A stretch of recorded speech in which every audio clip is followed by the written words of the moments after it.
the average person will touch and tap, swipe their phone over 2,500 times a day. What? Yeah. And check it around 250 times a day. So that's ridiculous if you think about it, right? It is. If we put that same effort into anything else, that's playing piano. Exactly. You would be an expert very quickly. They've shown that 80 to 90% of all non-emergency related doctor's visits are somehow related to stress. True resilience in stress isn't about withstanding, it's about understanding. Alice Law is a world-renowned stress management expert and author of Time's bestseller, Unstressible. She is a transformational speaker and trained in multiple stress management disciplines, including Reiki, Mindfulness, EFT, and Akashic healing. So my job was to remember things, right? And I could barely remember my own name in the morning. I was so stressed. As a lot of people say, like, well, I'll deal with these things when I feel stressed. And it's like, no, you build resilience of how to deal with stress effectively in the easy times, right? Micro stresses build up like building blocks. So it's like one alone does nothing. Together, they can make an army, particularly with men. Mm-hmm. The amount of times they think a physical symptom is physical when it's actually emotional. And it's, you've an unprocessed emotion that's turned into an ache and a pain. If you had to compress all your knowledge into one essential advice, just one, that we must implement in our daily lives, what would it be? It's a tough question. For me, it actually always comes back to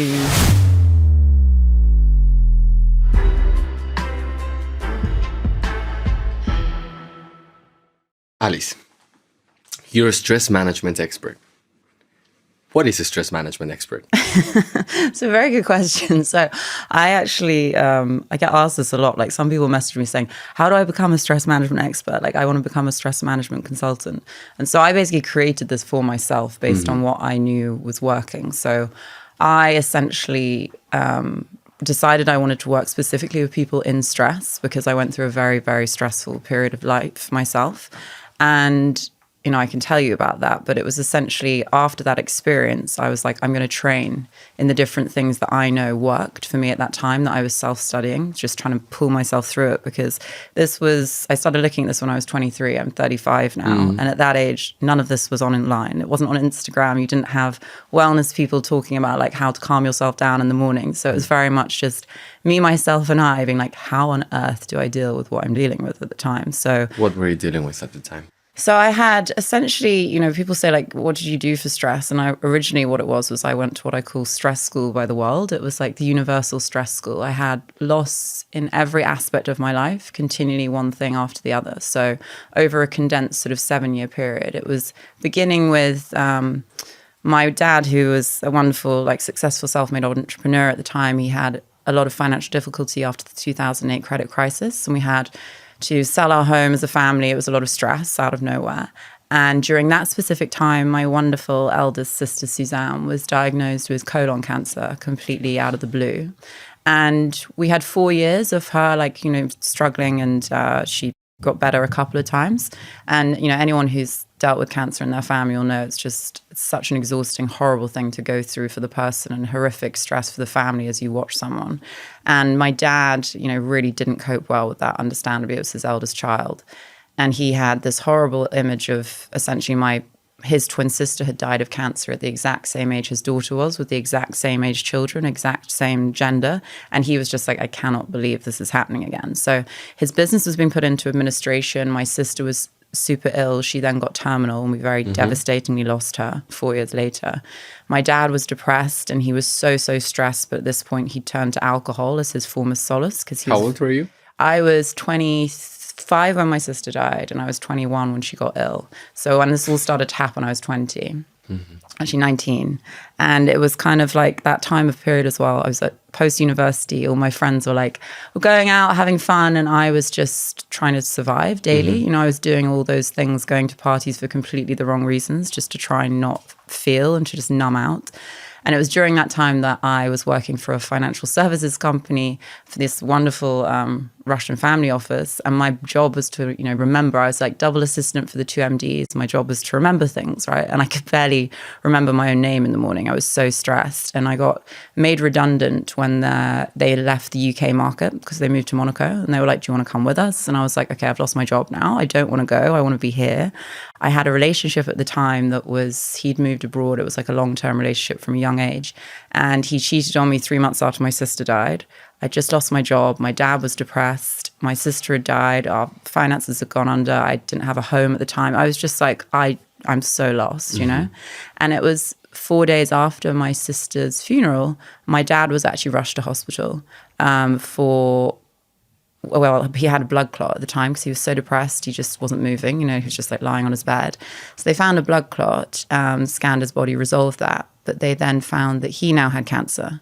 And so he was like, I'm refusing to treat this. He just had kind of given up on life. He had a lawsuit against him at the time from something that was very complicated that he only managed to prove, you know, later that was his innocence. So it was just like in business, and it was just so much stress. And I was, you know, at this point so stressed. I would wake up anxious, scared to look at my phone in case there was another bad message from my family about something. I would be arguing with my dad, trying to get him to see like a specialist to try and, you know, deal with the cancer that I thought I was going to lose him to. And I was just miserable really at the time. And it was during that time that I started to self-study what I now teach. And I was like, okay, I need to understand why this is happening, but also like how to deal with it. So I started studying stress from, you know, the mind, the emotions, even energy, the body. And so I started looking at things like mindfulness and meditation, all these different things. And it really started to bring me back to who I was as a person. And then 4 years after my sister died, my dad was rushed to hospital again for a burst stomach ulcer that burst from severe stress. And we lost him 3 weeks later. And so it was, you know, at that time I was already doing what I was doing. I'd started to like work with clients and corporations one-on-one and deal with, you know, work with them on their stress. But after my dad died, I really was like, okay, this is so important. You know, it's such a huge effect, not just on an individual, but on your family, on your own little mini world that you have. And it just shouldn't be this way. My dad was of that generation where, you know, he was of an older generation. It was very much like, I deal with stress alone, you know, I'm a man, I can't even like share what's going on. And I saw him internalize all of this, and it completely, you know, I always say to people, you know, they ask about, you know, loss and my sister and my dad. And I'm like, I lost my sister once, but I lost my dad twice because he was so stressed, so depressed for 4-6 years before we actually lost him physically. And I just don't want anyone to have to go through that as a person or as a family member. Well, thank you for sharing that. You've been through a very intense, traumatic and stressful period that I think very few people go through. But this was a waking moment for you, a pivoting moment in which you felt something very strong, but instead of giving into it, you just didn't want other people to feel that. And then you wanted to study how you can either prevent such a feeling, as in stress, or once you have it, how to calm it down. What did you study? So list me the credentials that right now make you an expert in this topic. It's interesting because people always ask me if I studied psychology, and I didn't study psychology. Like, I've got a keen interest in it and I'm constantly learning about psychology.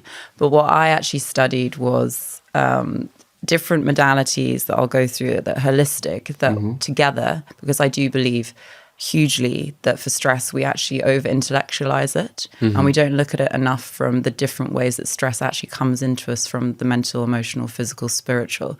And so what I realized so you're was... referring to that we have a perspective of stress that is very logical, and you're approaching it from an emotional exactly angle. So I agree with the logical 100%, you know, the science, the biology, but we have to look at it more emotionally as well, you know. And I looked at studying, so I became a mindfulness practitioner. I became a Reiki master because I loved like the energetics of stress. And in simple terms, can you define mindfulness and Reiki?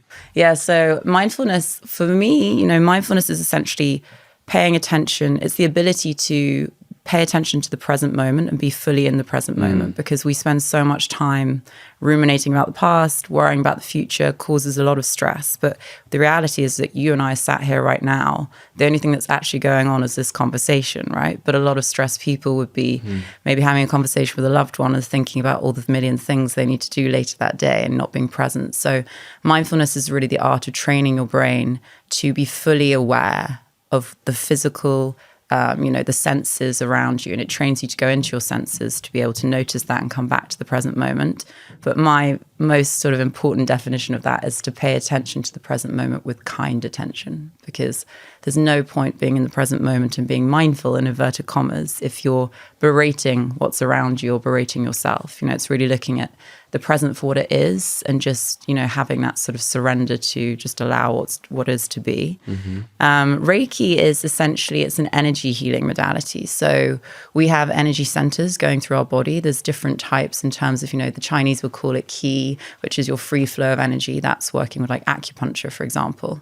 And Reiki works off a chakra system. So essentially you have energy centers that go down through your body. And as a Reiki master, I can actually, as strange as it sounds to people who are logical, because I will say this before, like I had no idea what energy healing was before I got into this. The reason I found it was because I was seeing a therapist after my sister died for the first time. And she, you have to have a good relationship, right? Chemistry with the therapist or whoever you're working with has to work like any relationship. And she just wasn't the right fit for me. She would kind of be that sort of old school style of sort of staring at you, waiting for something to come out of you. And I really was so, stressed, as I told you, and young at the time, that I needed someone to like coax the questions out of me. And so we did like 8 weeks getting nowhere. And she was like, I think you should see a Reiki healer that's also in my building. And I was like, what on earth is Reiki? Like, what is she talking about? And she was like, well, it's energy. And I think you've got a lot of blocked emotion. And so I was like, okay, I'll try it. At this point I was so desperate, I'd try anything. And I really felt that like compression of grief on my chest, like an elephant being sat on my chest for ages, because it was that buildup of knowing my sister was gonna leave. And so I did it, first 2 times I was like, I felt the sensations like around me, and you just lie down, and it's a hands-off healing modality. You don't even get touched, as crazy as that sounds. But after the 3rd session, I realized, and I was very relaxed in the first 2, but I realized that 6 months of that feeling of compression of an elephant being sat on my chest had disappeared. And I was like, what on earth is this? That's how I then went really into like looking at energy work as a big thing, because Reiki essentially allows you to, move energetic blocks through you, and emotional stress, not processing emotions, can turn into physical stress and energetic blocks in the body. And I can't even tell you the reason I do it with the work I do and integrate it is because particularly, it's a generalization, but particularly with men and logical men in business who've, been like, don't look at emotions, the amount of times they think a physical symptom is physical when it's actually emotional. And it's, you've an unprocessed emotion that's turned into an ache and a pain. And so Reiki allows you to sort of move that through, and it's, just rebalances your energy system essentially. Interesting. I did Reiki twice. Oh, okay. A friend of mine, his father is a Reiki master. And when he explains me the process, I was very much skeptic about it, because how are you going to heal something that, first of all, it is very hard to define what energy is or isn't, and most importantly, where it is within our body. And then to top it all off, how are you going to heal my negative energy without even touching me? So I'd like to think I am emotional, but I am also definitely quite a logical person. So that was hard for me to digest. But I went into the experience believing in it. And I think that is quite important, like just being giving open-minded, it a proper go. And it lasted about an hour. And it really felt something. It is hard. It was very hard for me to describe what it was, because it was a feeling, a state of mind. Definitely, I can say that I was far less stressed immediately after. And that got me thinking. And then I started also to get into energy and what it is and what it isn't, and positive energy and negative energy and the transfers of energies. And it is profoundly interesting. But also, what I've seen is that it takes a lot of years to become an expert in these fields. How many years did it take you? I continually evolve with it, right? I want to keep going and keep going. For me, the the starting point of starting it, self-studying it, doing it. So I trained, mindfulness, emotional freedom technique, which again is another, tapping modality, which is amazing for moving stress through the body, moving emotions, coaching and meditation and Reiki, and even something called Akashic healing, which is very it's a different kind of healing. But that was over sort of 6 years of kind of adding and adding and adding. But I want to keep adding stuff. As crazy as it sounds, it's like anytime I find something that I'm interested in, I'm like, okay, well, if that works on me particularly, I'm like, ooh, if that's, you've had a physical or an actual experience yourself, that's why I think, when you say about Reiki, it's amazing to just try those things, right? You don't have to believe something off the logical kind of paper of it, but have the experience and then see for yourself if it shifts anything.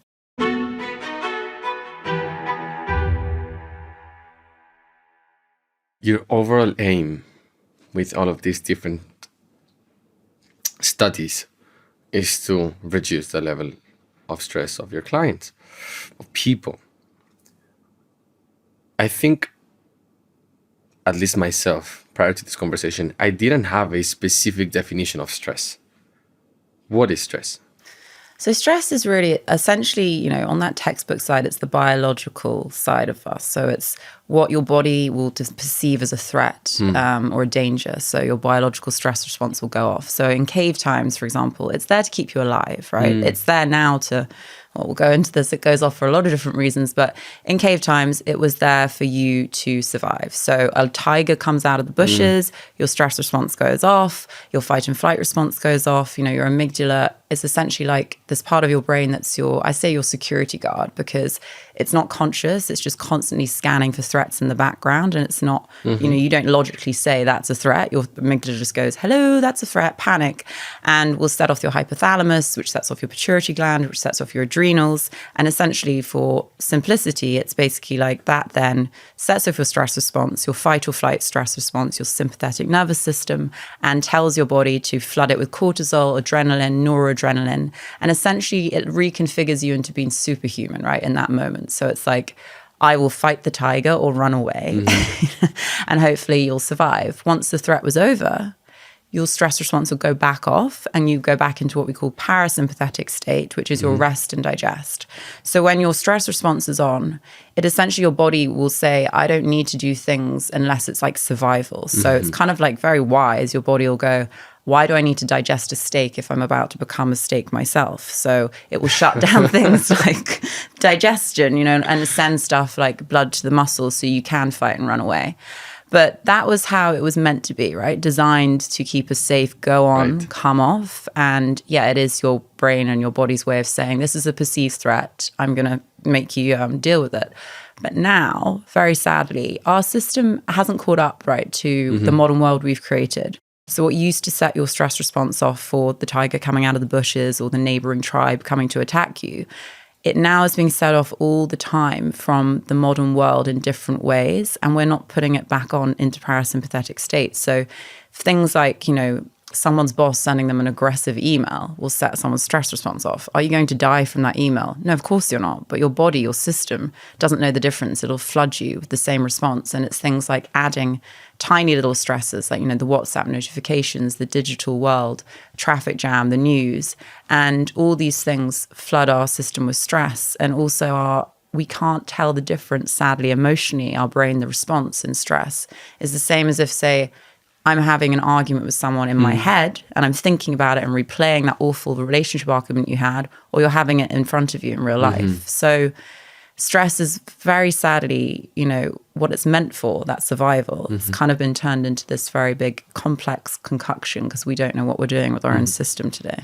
It seems to me that there is a difference in the severity of the stress in caveman times to today. So the threat of a tiger is considerably bigger. So that would maybe be a macro stress or a big stress in comparison to my boss texting me, you're late. So are there different levels of stress?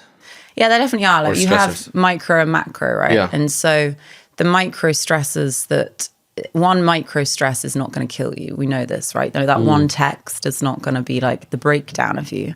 But who gets one text, right? Today, micro stresses build up like building blocks. So it's like one alone does nothing. together they can make an army. Yeah. Whereas the macro stress will come in. It's those huge things in life that are unexpected and expected to cause you stress at the same time, you know, like loss of a loved one, divorce, you know, a health crisis, end of a relationship, whatever it is, you know, those are huge events, like you say, and they are big in size, or the tiger coming out of the bushes. And then the micro ones are the tiny little things that just add up. And then eventually it's like the straw that breaks the camel's back is, you know, your partner's saying to you, you've run out of coffee, and you're like, you know, it's not about that. It's that one little thing that sends your system over the edge because it's been building. It seems to me that we're definitely going in the wrong direction, because we're going to keep getting more notifications and stimuli around us, and that's not going down. So we're going to keep getting these micro stressors, and we need to find a coping mechanism with them, because I think that a lot of them, you just can't avoid them. While you can avoid a tiger, you know, maybe back in the day, like just maybe don't go to where the tiger resides. You might not be able to avoid your boss or traffic, or you just need maybe some of those WhatsApp notifications. And I think a lot of people, when they feel stressed, they have a hard time to differentiate it from anxiety. What's the difference? So I always love this question because I think it gets so confused, and I look at it maybe in a slightly different way to people because of the emotional side. But if you think of stress as like that biological threat, perceived reaction, anxiety is actually, it's a product of stress, but anxiety is also an emotion, right? So anxiety is an emotion, but you feel like a visceral reaction to it. So anxiety is usually defined as that obsessive, excessive worry, even in the absence of a threat around you in the physical world. And you can feel nauseous, and you can feel an increased heart rate, and you can feel sick and shaky. But anxiety is an emotion, right? And so the emotions that stress can create are things like anxiety, overwhelm, irritation, and low mood. And so when people say, like, you know, I have anxiety, I'm like, no, you don't. You feel anxiety. There's a difference, right? And I think we've kind of over-identified with this kind of like, I am an anxious person, rather than accepting that anxiety is an emotion that you can deal with and move through you. And also that it is normal to feel anxious about things. You know, I think that we've really gotten a bit too used to saying, like I said, like identifying as anxiety being an anxious person, when really everyone should have a bit of anxiety, a bit of stress in their life. It's just about, you know, being able to deal with it, move it through you, use it in the right way, and then not let it linger so it becomes chronic and breaks you down. That's the problem. So anxiety is a feeling, and stress, is it an illness? No, stress is, you know, it's a biological response to a threat that goes off in your system. You know, you have to think of it that way. But it's not, stress becomes an illness when it becomes chronic stress, right? So you have good and bad stress. We have what we call eustress, like EU stress, which is essentially the kind of stress that we all want. So it's what causes us to perform better. It's the kind of stress that goes on and then comes off over a very short period of time. So to relate it to the modern world, it's like, okay, if you're going to go and do a talk on a stage and you need to perform well, just before you go on stage, you'll have a bit of stress and adrenaline, and then you'll perform better. Or you're about to run a race, or you need to get a deadline in over like a 3-day period and you're working really hard and well. That's good stress, right? So it goes on, it comes back off, you go back into parasympathetic state. But chronic stress, which is what a lot of the majority of the modern world are dealing with today, is essentially stress that's just wearing down our system constantly over time, because it's a build-up. So we're not actually allowing our system to go back into rest and digest and parasympathetic state, partly for 2 reasons, I believe. One is that we kind of have put ourselves in this overload of constantly being on the go. But 2, it's because we don't actually understand how stress is affecting the different parts of us and how to calm them down. You know, so chronic stress builds up over time. It's essentially when cortisol, the stress hormone, you know, short term, it's great. It's like anti-inflammatory, and, you know, it'll suppress your immune system for a little bit. What is cortisol? Cortisol is the infamous stress hormone. So when you are stressed, it gets produced in the adrenal glands. You have things like cortisol and adrenaline and noradrenaline, which will essentially boost your alertness and focus in that moment, which is what we all want, right? So like if I'm talking to you now and I'm about to like start talking, I want to have a bit of, you know, performance stress essentially. But cortisol long term is actually extremely damaging. So when it's long term, it actually increases inflammation in the body. And we know that inflammation is a breeding ground for all sorts of diseases, right? And when we are stressed, so things like it'll actually shut down and inflame things like your digestive system, which is why so many people have such trouble. It's such a common thing for me to hear from clients. Like, I've got digestive issues, I've got IBS. You know, my own dad obviously had a huge stomach ulcer that was caused from extreme inflammation and excess cortisol.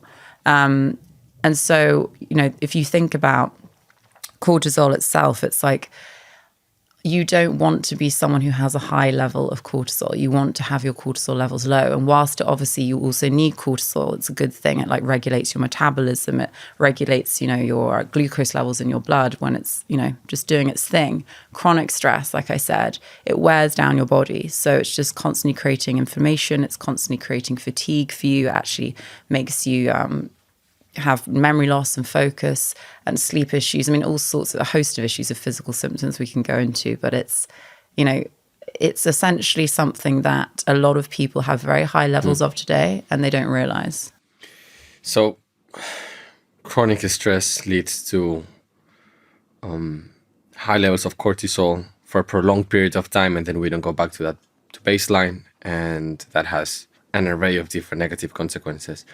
Now, I think sometimes we get hung up with life and we just, because we're so busy, we don't have time to slow down and think, how am I feeling? What's going on? Am I stressed? What are the symptoms of chronic stress that we should be looking for? Yeah. So, okay, can I break this down? Because I like looking at this in 4 parts, because like I said, I think today, as amazing as it is, we've kind of banded stress into this one huge topic, right? And it was good to get people's attention, because before no one was talking about stress. It was like, oh, what's stress? I'm fine. You know, that classic, I'm fine. I think it's mainly, especially with men, at least I can relate with that, is because it would make you look weaker.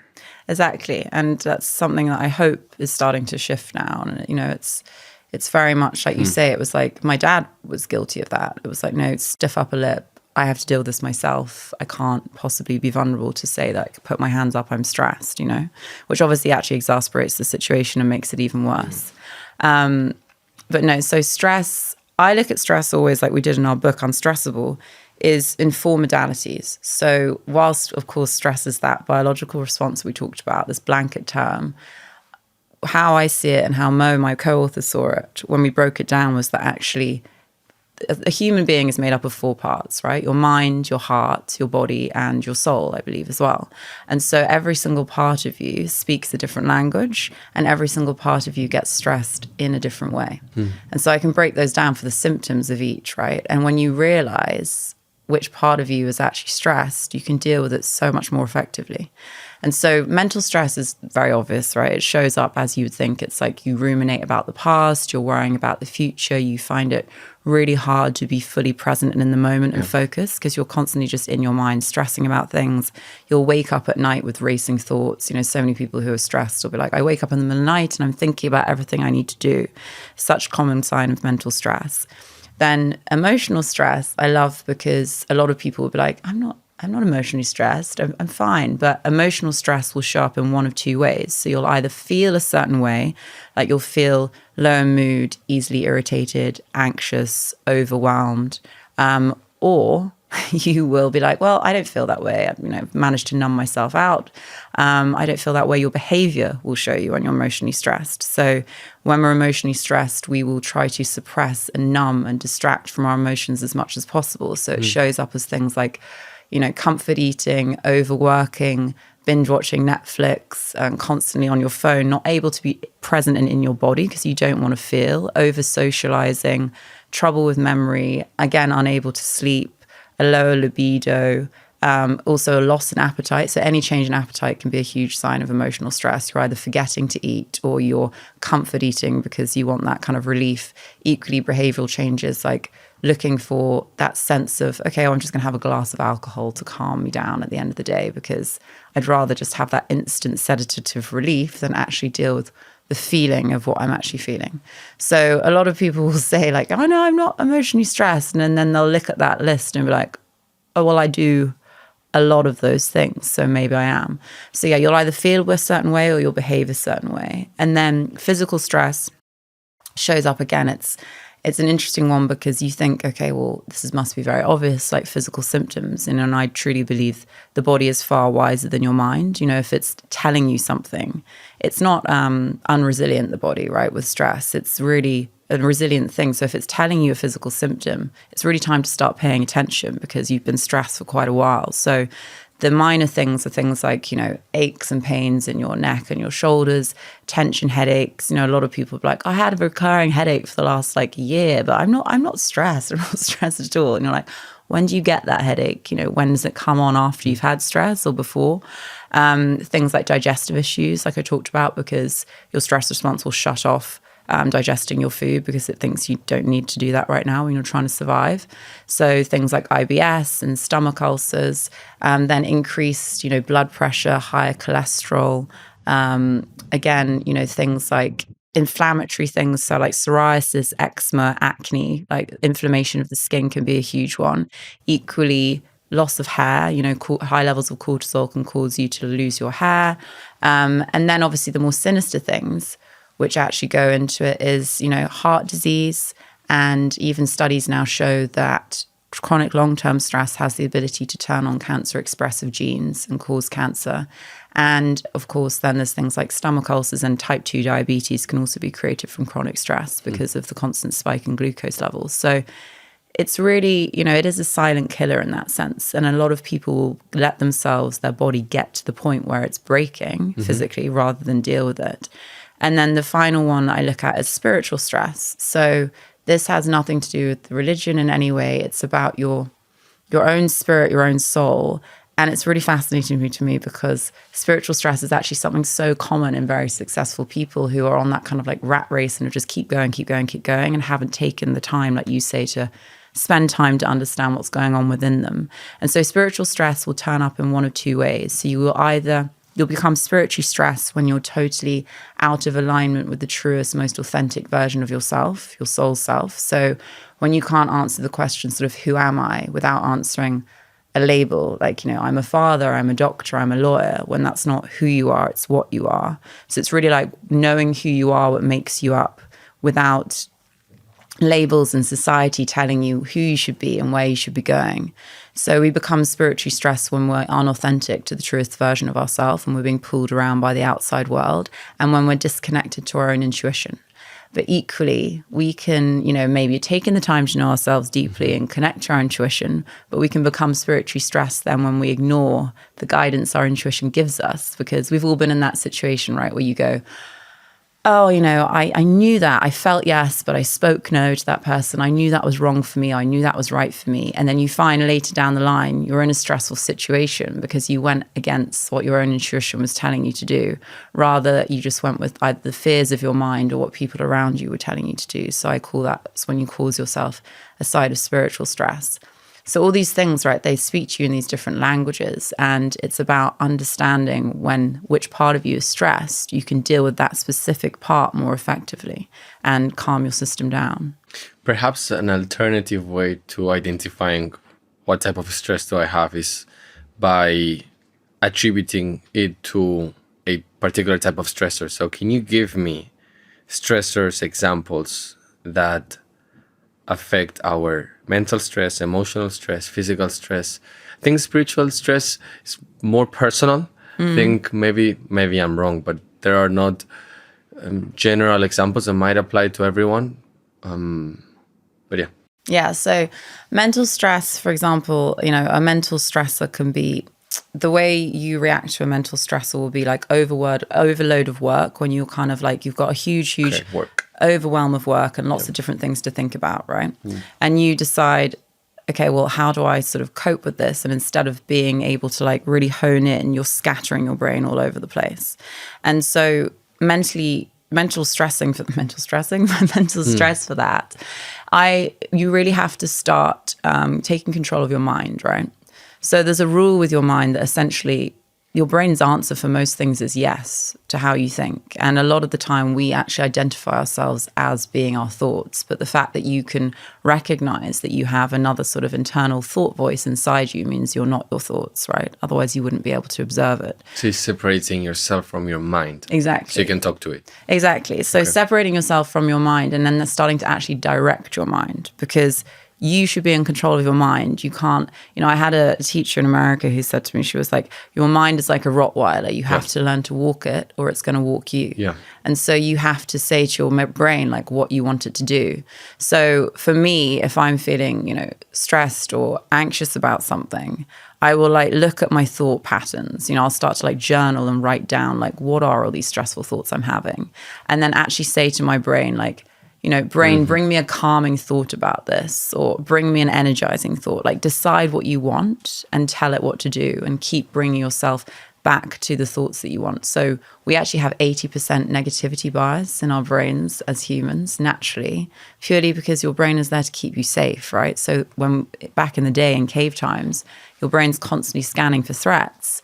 It needs to see these threats. Whereas today, we will pick up on that mental stress. It's like, okay, if you are in the office all day and you had a great day in general, you had like an 85% great day or even 90% great day, but one comment from someone really annoyed you, really upset you, it was one thing that went wrong, your brain will come home at the end of the day and be like, it was a terrible day. Like, that was the worst thing ever, because the negativity bias of it will hold on to the one thing that went wrong rather than the 85 that went right? So you have to start to... So that's for survival? Yeah. Is it not only, maybe I'm brainstorming out loud, but is it also related to learning? Because we learn nothing from the things that go well. So we tend to only learn from the things that went wrong. So maybe unconsciously our brain is wired in that way. So we evolve, we progress. Yeah, it's interesting. Actually, I've never thought of it that way. I do believe that as well. It's like the experience you have, right? You always gain more wisdom from experience of the wrong things rather than everything that went smooth sailing and became wonderful. So yeah, I'm sure it's like, it's helpful as well. Don't get me wrong, but it's like how you then use it. Because if you're someone who is constantly being stressed by their mind, you're not going to be having a good time at all. So, all right. So if I'm having problems at work and that's keeping me awake at night and I'm stressed, so that's mental stress, and then what I should be doing is to tell my brain what to do.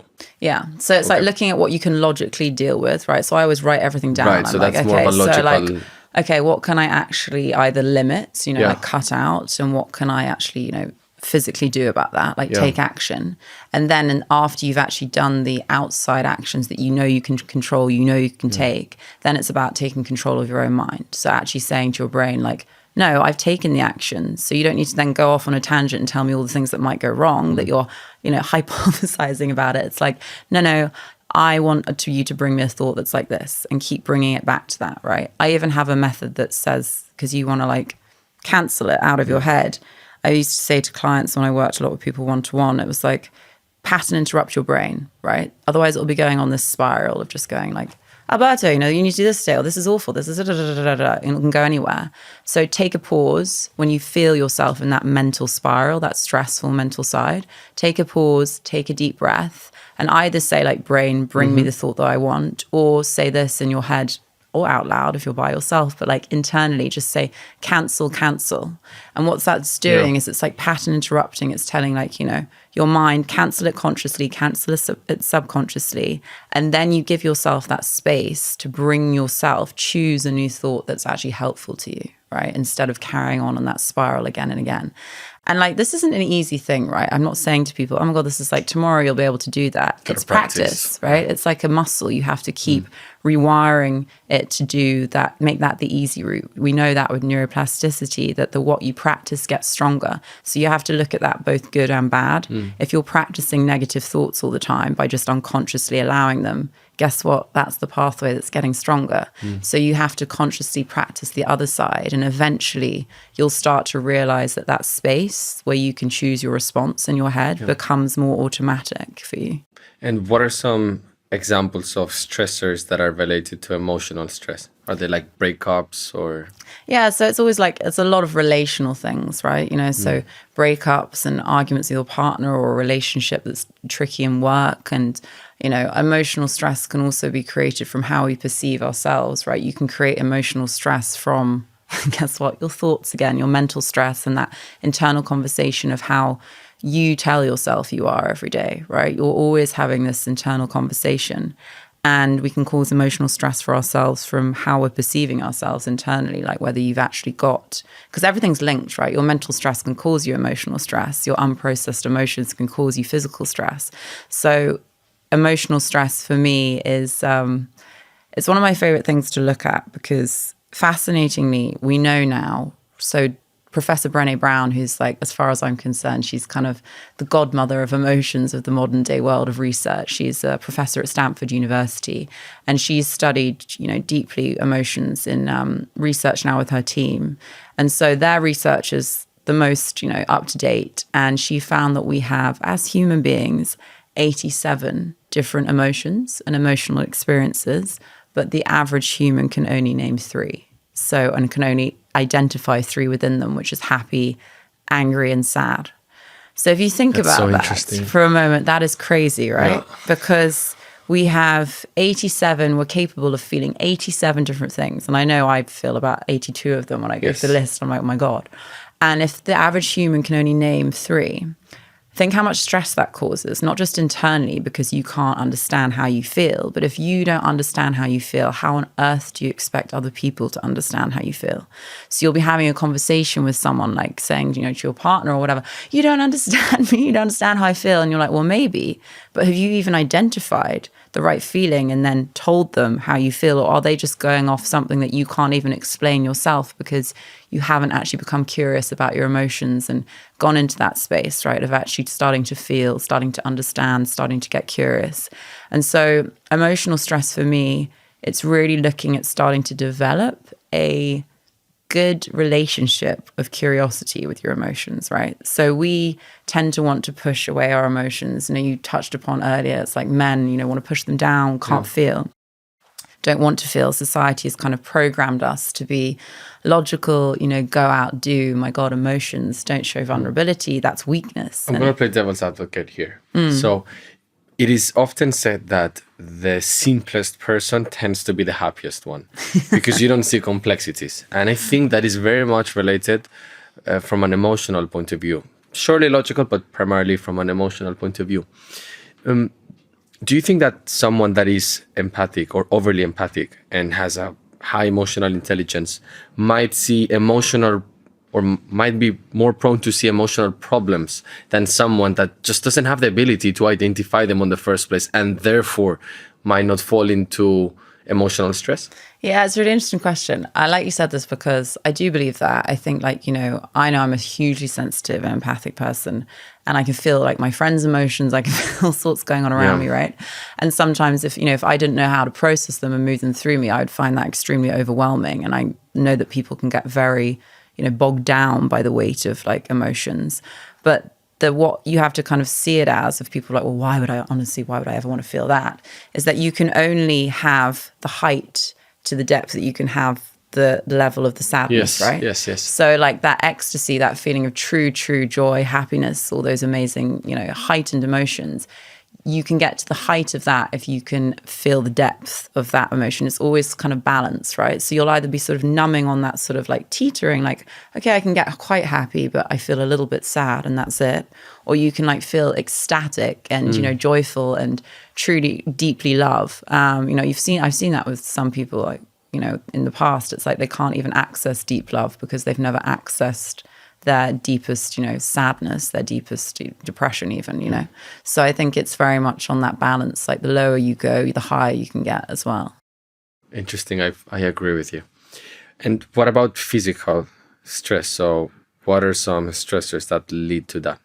Yeah, physical stress, we can give ourselves physical stress from what we do with our bodies as well, right? So lack of sleep gives you physical stress, for example, and a poor diet can give you physical stress. So we know like excessive sugar will set off your stress response, and huge spikes in blood sugar levels, which we can get from, refined carbs and processed foods and sugar.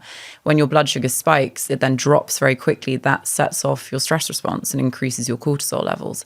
And even dehydration itself, because surprise, surprise, your body's like, oh my God, there's no water. We need to go into survival mode. That sets off your stress response, right? Yeah. So we can stress our bodies from what we put into it and from lack of sleep and not treating it well. But equally, we can also, like I said, really stress our bodies from that prolonged stress experience of chronic stress, of cortisol being in it all the time, will then create the physical stress symptoms that over time it's like, please help me, like you have to turn this off, right?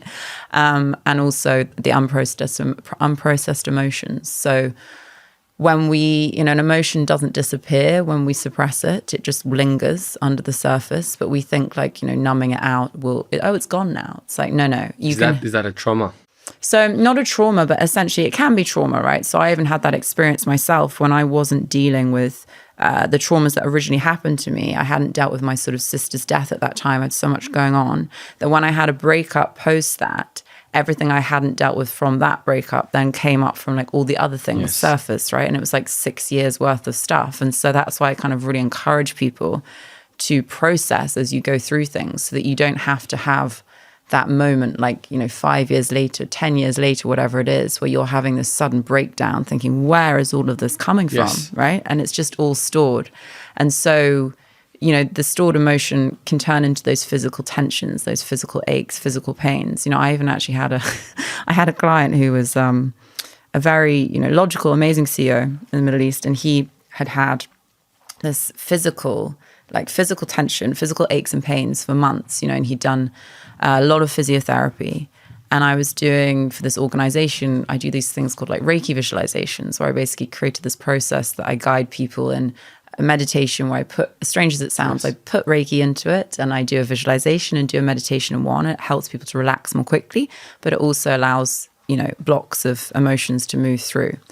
And he was like, after the session, we did it in a group and he was like, Alice, I don't understand. Like I've had these physical symptoms for like 6 months and they're all gone. And he was like, well, can we do like a one-to-one session tomorrow and talk about stuff? I was like, yeah, of course. And I spoke to him about what he was going through, which obviously I won't share, but I was like, oh God, no wonder. I was like, none of this is physical. This is like 10 years of emotional stress that's built up. You're definitely incredible at your craft, because to be able to do that with a Middle Eastern senior executive and do Reiki on them, and for them to, first of all, accept it and do it and go for it, I find it much harder than doing it in Europe, because, in Middle East, perhaps, because of culture and religion, they might be less open to do these things. So if you've accomplished that, I think that's a great thing. I've seen in a few friends that they went through a breakup, but they didn't heal properly from it. So this means that they immediately jumped into another relationship and they didn't do the inner work to heal, to learn, and then move on. They immediately jumped into another relationship. I call this the Tarzan analogy. I like that. Because, Tarzan has like a sort of like rope, and then he will not leave this one until he has another one. So you never fall, right? And then I've seen with them that sometimes they're just unhappy with themselves for no reason. Work could be going well, their family is healthy, like there's nothing fundamental. There's not a macro stressor. I'm not too sure about the micro ones, but there's not a macro stressor that is visible from the outside. And they're just not happy. And you can also see that physically they look tired and, they get wrinkles or gray hair sooner than maybe the rest of our group of friends. So I think this is very much related to what you're saying. So this is physical stress appearing from an unclosed or unprocessed past feeling.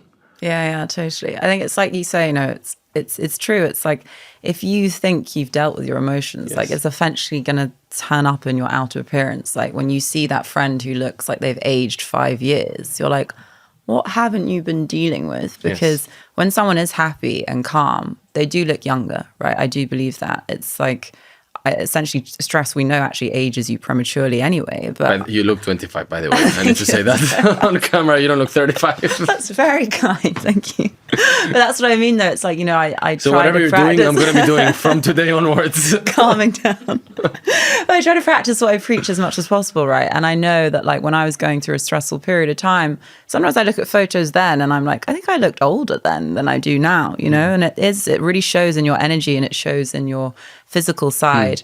And I think it's so important, like you said, I love that you say the Tarzan effects. I think it's so funny. It's such a good way of looking at it. It's so important to take time and go back into yourself to be like, okay, what's actually going on with me? What do I need to deal with right now? Also, so that I don't then essentially like bleed on everyone else around me. Because, if you haven't dealt with something that you need to do, you're going to take it into that next job, that next relationship, that next interaction. And I think we all have that personal responsibility.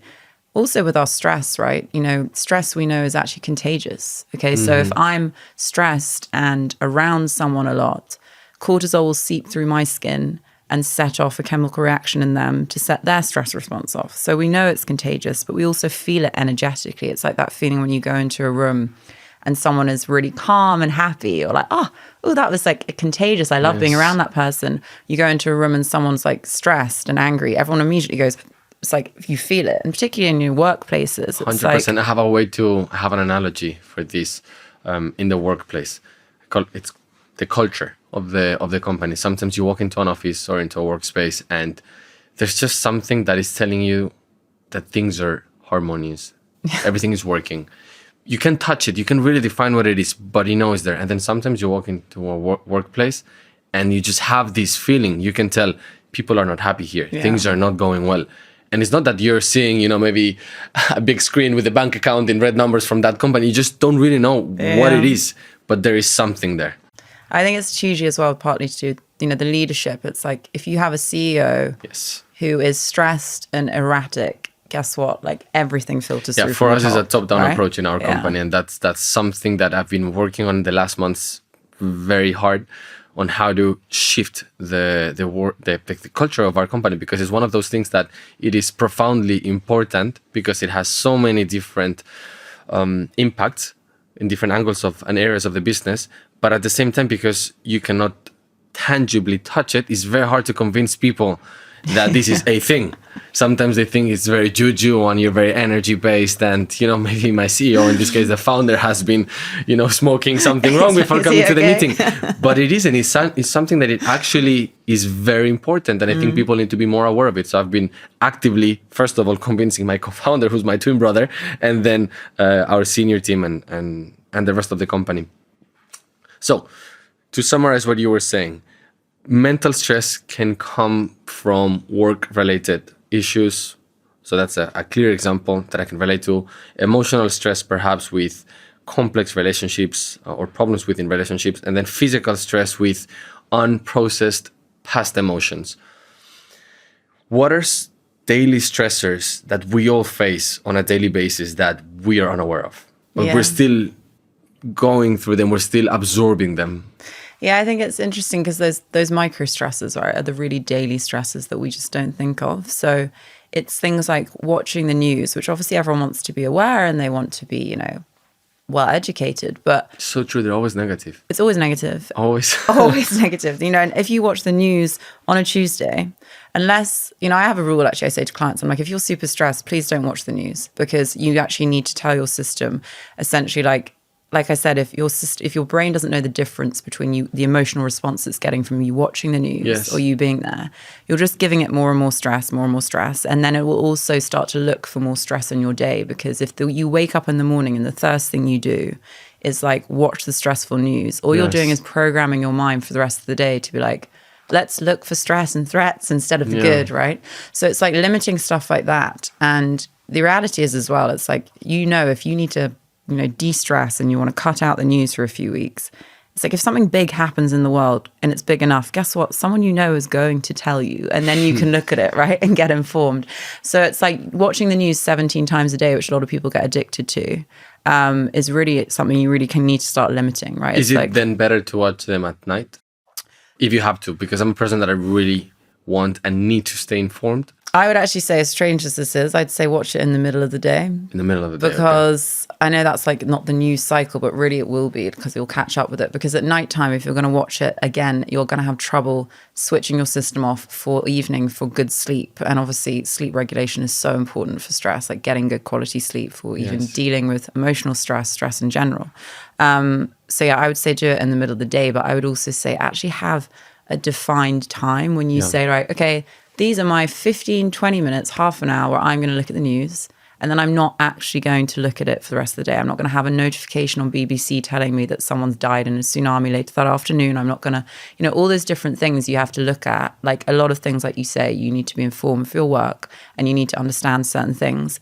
There's a lot of news that is just stressing you that you can do nothing about. I agree. Right? Like 3 people have been stabbed in South London. How what am I going to do with that? Yeah, exactly. I agree with you. And I find that fascinating because, I mean, obviously, the media industry is one of the largest ones in the world, and it's not a new industry. So I'm assuming that all the news that they're putting out there, they are selecting them with a very data-driven approach, which means that this is what we want to consume. We want to consume negative or dramatic things. We're not engaging with positive things like, maybe a triplet was born in South London rather than 3 people were killed in South London, which I find fascinating. But okay. So yeah, things like the news in the middle of the day. What else is stressing us? Then it's looking at your digital devices, right? And the relationship we have with our phone and our digital devices. It's causing so much stress and overstimulation and also information overload, right? So today we have the average person will touch and swipe their phone over 2,500 times a day. What? Yeah. I'm not saying pick it up. I'm saying over 2,500 times a day. And check it around 250 times a day. So that's ridiculous if you think about it, right? It is. If we put that same effort into anything else, that's like playing piano. Exactly. You would be an expert very quickly. 100%. And so it's like, okay, we have such a huge amount of attention manipulation from our devices, right? Because even if you have this experiment, right, of putting your phone on grayscale, you'll notice how much less interesting it is to you. So Instagram, social media is so much less interesting when everything's on grayscale. This kind of dopamine hit we get, it's like the colors, the visualizations, the stimulation. Sorry, what is a grayscale? So, like black and white. So you can have in your phone, if you go into your iPhone, whatever phone you have, you can put it in the settings onto grayscale. If you do that for a couple of days, you'll notice how much less you want to be on your phone because it's not interesting to you, right? Yeah, it's so. Should I always keep it like that, or what am I losing with that? If you're not losing anything with it. Like the only reason people have it on color is like they want to check their sort of facial image on Instagram to make sure their hair's the right color, whatever it is. It's like essentially if you're using it for information, your messages, your emails, whatever it is, and even Instagram because you're just looking at other people's content, you're not going to be scrolling as long. It's not as exciting to you. And so we get that dopamine hit, right, from our digital devices, that quick dopamine hit. But it's not long-term reward. It's instant gratification. And then we have this anxious habit of looking at, okay, well, I want to be distracted. I don't want to feel. I'm just going to touch my phone. The amount of times that people, if you think about it, how many times have you, I'm not saying you personally, but like all of us, right? How many times have you just checked your phone, even though you haven't heard it buzz, right? Yeah. It's automatic now. We've really wired our brains to become addicted to it. So I say to people all the time, I'm like, working with people, I've had so many instances where people will say like, oh my God, my partner is so annoyed with me because I'm not present in the evening. I'm always on my phone. And that really, I have a rule myself where I'm like, I will never be in a meal out at dinner with someone with my phone on the table.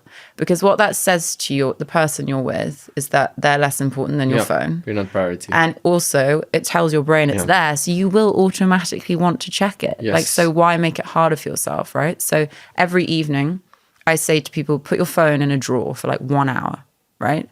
I call it like a phone graveyard. It's like a cemetery. It's out of sight, it's out of mind. If you can't see it, you won't reach for it. And equally, if you want to do really focused work for an hour or 2 hours, put your phone in a different room, put your phone in a drawer. Don't have it next to you because your brain will say to you, pick it up, touch it, let's try it. I want that dopamine hit. And so the amount of stress we're creating from that side of things, but also what we're actually consuming in our phone, right? The social media side, the news, the emails, the notifications. The social media side is so damaging for us because people are getting so much more stressed and anxious because of the comparison they see. You know, you go on social media and your brain is like, well, I should be doing that.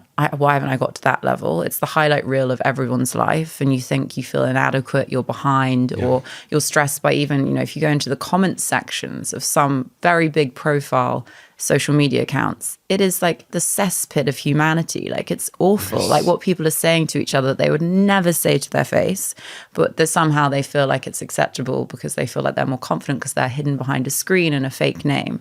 So the amount of stress all that causes and the amount of information overload from our digital devices, I always look at it, I'm like, okay, you have to start to do things that limit that side into your life, because your attention emotionally and your attention, it's only going to get worse with AI, right? That's the truth. It's like we need to start to get a grip of how we deal with our digital devices now.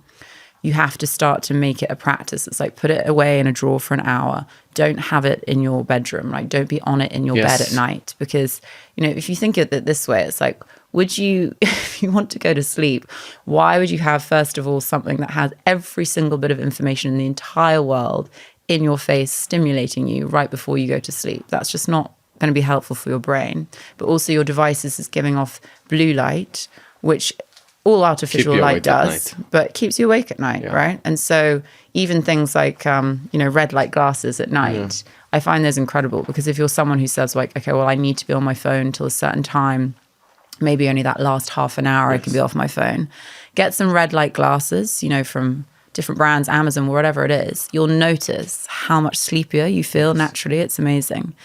But Grayscale is such a good hack for people because you will not be as interested in your phone. I've had this previous episode with an amazing psychologist. His name is Dr. Richard Graham, and he's specialized in technology addictions and its consequences. And the aftermath of this conversation led to me changing two things as in the form of New Year resolutions. One is not using my phone in the room. So every time I'm in the room, whether it's to go to bed or just going to the room to get changed, my phone needs to be in a separate area of the house, in a separate room. And just by doing that, I had profound benefits. I found profound benefits. So the first one, my stress did reduce. But I guess also another one, very big one, was that my attention span and my ability to focus in one thing completely changed, because I'm not a firm believer of multitasking, but I feel like one of the consequences of technology is that our brain automatically starts multitasking and we don't end up doing anything properly. And just by not using my phone when I wake up or when I go to bed, that changed. That small change in my life had a drastic change in a bigger part of it. And then the second one was to just look at the apps that are sending me notifications. For example, it could be the BBC or WhatsApp, whatever it is, and just cutting them by half. Okay. Yeah. Do I really need these ones? No. So I not only cut them by half, I cut them by 99%. So I only left one. Amazing. And that had, again, profound benefits. I love that you say that, though, because it's that quick flick, right? Yes. Particularly like TikTok, particularly social media. We're training our brains to not have the capacity to be able to have long form content and to learn and to focus and to sit and to be able to have a conversation like this, right? Without being like, yes. That's really scary. And you know where I also found that fascinating example that is basically a consequence of, in this case, myself, but I would assume other people using technology. When was the last time you went to the cinema? So I went to the cinema. When did I go to the cinema? I went to the cinema a while ago because I really don't go to the cinema anymore, which is a bad thing. But I find that I want to watch a full movie at home. See, but like when we're watching a full movie at home, most of us, we're double screening. On their phone, yeah, totally. Exactly. And then we might not finish the movie. We just maybe finish it over 3 days. But when you go to the cinema, you're not supposed to use your phone for an extended period of time. Inverted commas, like extended period of time, 2 hours. But for us right now, that seems like a very long time. And we're just unable to sit still, doing nothing, just watching a movie. And the last time that I was in the cinema, I was just uncomfortable because I wanted to check my phone, but there was nothing for me to check, but I wanted to do it. And then if the movie wasn't interesting enough, I was like, I just want to go. I've never had those feelings probably 10 years ago. And I used to love the cinema. It was one of those things that, I did with my family, and it brings me back to this nostalgic, great feeling of the unity of my family, which they're now divorced. So I should really like the cinema. And I was sitting there and I'm like, God damn it, I don't like it. How is this possible? And it's 100%, and I know it to my bones because of technology. So I fundamentally echo what you're saying, and I recommend everyone to be reducing how many hours they're averaging every day. Yeah, if you go on like a long haul flight, right, it's really interesting to notice. Like, but now they have Wi-Fi. I know, this is the thing, right? It's like, could you actually like give yourself the task of the next like long haul flight you go on to just say to people, actually, I'm on a flight then? Like, why is that? Why do we have to be connected all the time on Wi-Fi and checking our phone? I was on a flight coming back the other day, and I could see this person near me, and they were going from WhatsApp to email to WhatsApp to Instagram to thing. And I was just like, they weren't even checking anything. I was just like, God, it was so much anxiety I could see just from like scrolling around. And I was like, we just don't allow ourselves the ability to say, actually, you know what? I'm not available right now. Why is that such a hard thing for people to get, to understand? This constant kind of need for availability from everyone is causing so much stress. If you look at the back end of the reasoning of WhatsApp's functionalities, just to give a very simple and clear example, they are designed with the aim of keeping you always in the app. So initially, you just received the message and you didn't even have a notification, so you have to access the app. Maybe that's not very engaging. Then the second step was, you're going to get a notification. So, hey, you're going to be accessing the app more because someone is telling you, I want to talk to you. Then the third phase for them was the double ticks. Okay, one tick is sent but didn't receive 2 ticks, but I'm not getting an answer. And then after that, they went into the typing. Like, this person is typing. Who gives a shit? Sorry, but realistically speaking, who gives a shit that you're typing? Like, No, literally. But unconsciously, from a psychological point of view, that's incredibly powerful. And then the latest one is the double blue tick, which it is the biggest, pardon my French, fucker of relationships, right? Personal and professional. But again, these are things that are not going away. I've turned mine off. Because, on WhatsApp, you can turn them off, right? You can turn off the typing, turn off the blue ticks. But ultimately, that's just one example, WhatsApp, right? Yeah. But how many other different apps are being developed almost, I think, on a daily basis that they're going to be used in our lives in one way or another? Like, for example, right now, you can't bank unless you do it online. I know. So these things are there to stay, and learning things on how to protect us and to prevent the stress, or if we're under stress, then learning the techniques on how to reduce it, I think, are fundamental for us to be able to live, not even be happy, just to live. Totally. It is, it's true. It's like, I think everyone needs to realize that if you're in the modern world today, which everyone listening to this will be, your system will be stressed, whether you think you are stressed or not, right? So we all have this like personal responsibility to understand how to just do tiny 5-minute breaks every day to just bring our body and our mind into parasympathetic state. There's now even a term coined called email apnea, which is essentially how people don't even take a full deep breath when they're typing an email. They'll go, and all that does is tell your body, like, oh, be stressed, okay? So it's like just having, little labeled alarm on your phone, on your calendar, 5 times a day saying breathe, and taking like 3 deep breaths where you extend your exhale, because that puts you into parasympathetic state. That has an effect, right? A lot of people think, I need to do 5 hours of stress management a day, so I don't have time for that. No, you don't. You need to incorporate tiny little things that make your system feel calm and like reset it so that you're not constantly in this overloaded state of stress. Does the weather affect our stress? I mean, UK weather definitely affects my stress. But it's like the weather affects, actually heat itself can, extreme heat can raise cortisol and adrenaline levels. We know that. That's why, like, you can see sometimes, when you get stuck in a very hot situation in a country and there's no aircon, you'll get like easily irritated with people around you. That's kind of why. But equally, obviously, with grey and winter, no sunlight, a lack of sunlight, we don't produce as much serotonin, which is one of the feel-good neurotransmitters. And that's when you can have things like, what's it called, seasonal affective disorder. So the weather definitely can have an effect on you. But I think more than anything, it's like, okay, you get to decide what has an effect on you, right? You get to decide your response rather than your reaction to things. And of course, all these things have build-ups, whether it's a relationship, whether it's work stress, whether it's the weather annoying you because England hasn't, except this week, been sunny for months. But it's really deciding, okay, how do I take control of this within my own response and choose how I want to feel and choose what I want to think.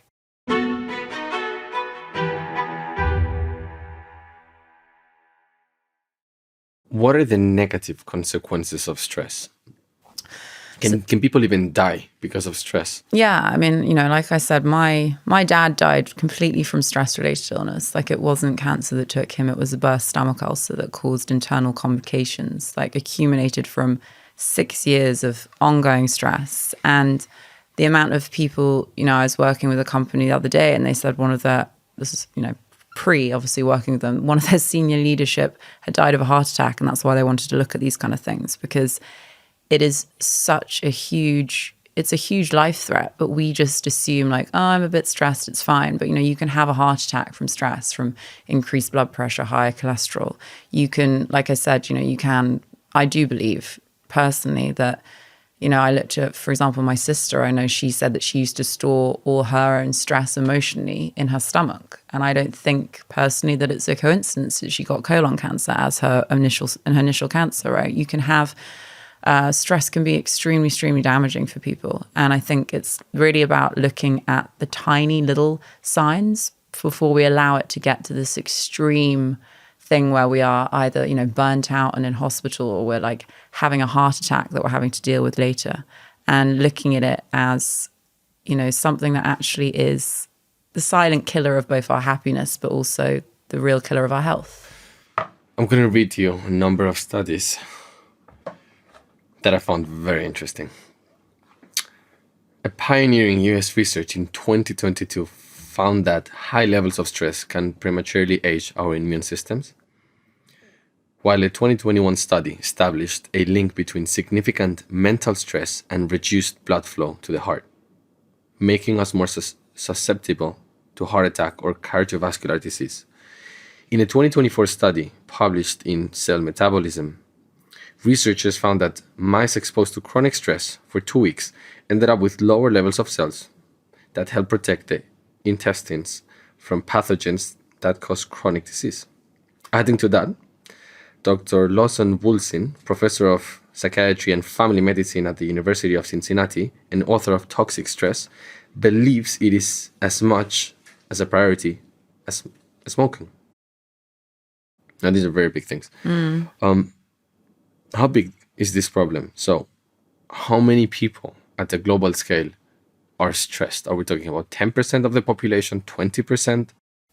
So it's funny because they haven't looked at this one global scale yet, but in the modern world of, developed world, when you look at countries, like individually, things like America, for example, they've shown that 80 to 90% of all non-emergency related doctor's visits are somehow related to stress, which is, that's just crazy. Again, how many, sorry? So up to 80 to 90%. Wow. And that's insane. And then you look at the UK and they found that 74% of people who are absent from work are now relating it to stress. Stress has overtaken, for the first time ever, musculoskeletal disorders, so like backaches and reasons for people being off work from being sat at their desk, as the primary reason. And, the EU, it was the EU like health and safety regulation the other day, they said that the primary reason for, ill health is now stress. So it's really becoming, and, I've seen it be also like the fallout now from COVID and the pandemic. It's really kind of accelerated everything.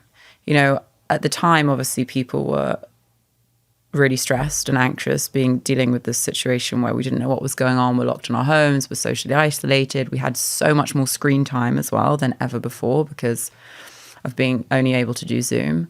And everyone was like, okay, well, the pandemic's over. Surely everyone's fine now. And actually, it's kind of, for me, what I've seen with people is it's accelerated it because we have either like not processed what's been going on and dealt with the things that come up. But we've also allowed ourselves now to get into things like a lot of people got huge social anxiety post that they still struggle to be in an event with 100 people without feeling really uncomfortable for the first 45 minutes, which was just never a thing before. And we've kind of everything that we put in, obviously the world is a concoction of just stress in the larger scale now, right? But we aren't really dealing with everything we know. Like, I think about stress now and I'm like, okay, well, if this is how much stress everyone's under from the daily pressures, the concoction of what's going on in the outer world and what we're sort of allowing ourselves to have information about, and of the digital devices, like, where is this going in 5 years' time when everything is even more exacerbated with things like AI, and even more exacerbated because if you think about how you were raised as a teenager, how teenagers are raised now on their devices, like, that's already programming your brain to be stressed in a different way than we were. Like, I actually had a childhood where I was outside, present, playing, enjoying myself, not comparing on social media because it wasn't a thing, right? It became social media became a thing when I was like 19, 18. And I feel so bad for, Gen Z and, lower ages, because how on earth, unless we start to actually teach kids like how to sort of like digitally detox, how to deal with your emotions, how to regulate your system, it's just going to get worse and worse and worse, and these old school systems of schools, I think people need to start taking responsibility that like things are changing. You have to get people to understand how to calm their system down and how to deal with themselves. Otherwise, you're going to have a lot of nervous breakdowns as far as I can tell. But it does seem that that's what people want right now, because according to Google, we research how to reduce stress every 10 minutes. Every 10 minutes. That's crazy. And the second most researched question related to stress is, how is this interlinked, or what's the relationship between stress and our libido, followed by erectile dysfunction? Yeah. What do you think? Well, stress lowers our libido. We know this as a form of like emotional stress will show up as a lower libido, but equally because high levels of cortisol can actually dampen the production of testosterone, which both men and women need for a libido, that can cause you to have like less desire and less libido. But equally, if you're emotionally stressed, you're not going to be present. You're not going to be having a good sex life, because how can you possibly, when you're not in the room and you're not actually engaged with the person and, connection. So 100%, I think, the more stressed you are, although some people, particularly men, might see it as like release, it's like you're going to have a worse libido, worse sex life for sure. Some people, they drink to reduce their stress. What do you think? Again, it's an emotional stress thing, right? It's and I saw that with my dad. That was the numbing. It was the coping mechanism, because it just gives you, alcohol's a sedative, like originally, right? So it'll calm your nervous system down, sedate it for a little bit, and give you an initial hit of dopamine. But then once that wears off, you get a dopamine crash. And that's why people have the next day what you call like hangxiety, because people are feeling anxious when they're hungover because they've had that crash that's come back down. Does it affect our cortisol levels while we're drinking? It can actually increase your cortisol levels as well. So it's kind of like that catch-22. It's like a false, it's like a false soother. You're like, oh, well, I feel really good right now. I feel so much less stressed. If you're chronically stressed and you're using alcohol as that relief, it's only going to get worse and worse, your stress, because first of all, you haven't dealt with what the reason is you're actually feeling stressed and process whatever it is you needed to. But equally, because alcohol sedates you, raises the cortisol and gives you that hit of dopamine that crashes afterwards, you're going to feel more anxious and stressed the next day. And so that's why the people get into this vicious cycle of being like, well, I need that another drink again to feel calm. So I really encourage people to look at, and I love a glass of wine as much as the next person, but it's like, when are you drinking? Are you drinking when you feel stressed and bad? Or are you drinking when you're in a happy mood and you're with friends and enjoying a nice meal? So like looking at that relationship with your stress and alcohol and dealing with the stress if it's the first one. You mentioned that we should avoid sugary foods and processed foods. I would assume it's because they're increasing our cortisol levels, right? Yeah, so I mean, it also affects your gut microbiome, right? And your gut microbiome has a huge relationship with stress, because the gut-brain axis, which is essentially, now we realize that your gut microbiome is speaking to your brain and your brain's speaking to your gut. Your gut is responsible for producing it's 90 to 95% of all the serotonin in your body. So serotonin is one of your feel-good neurotransmitters that regulates your mood.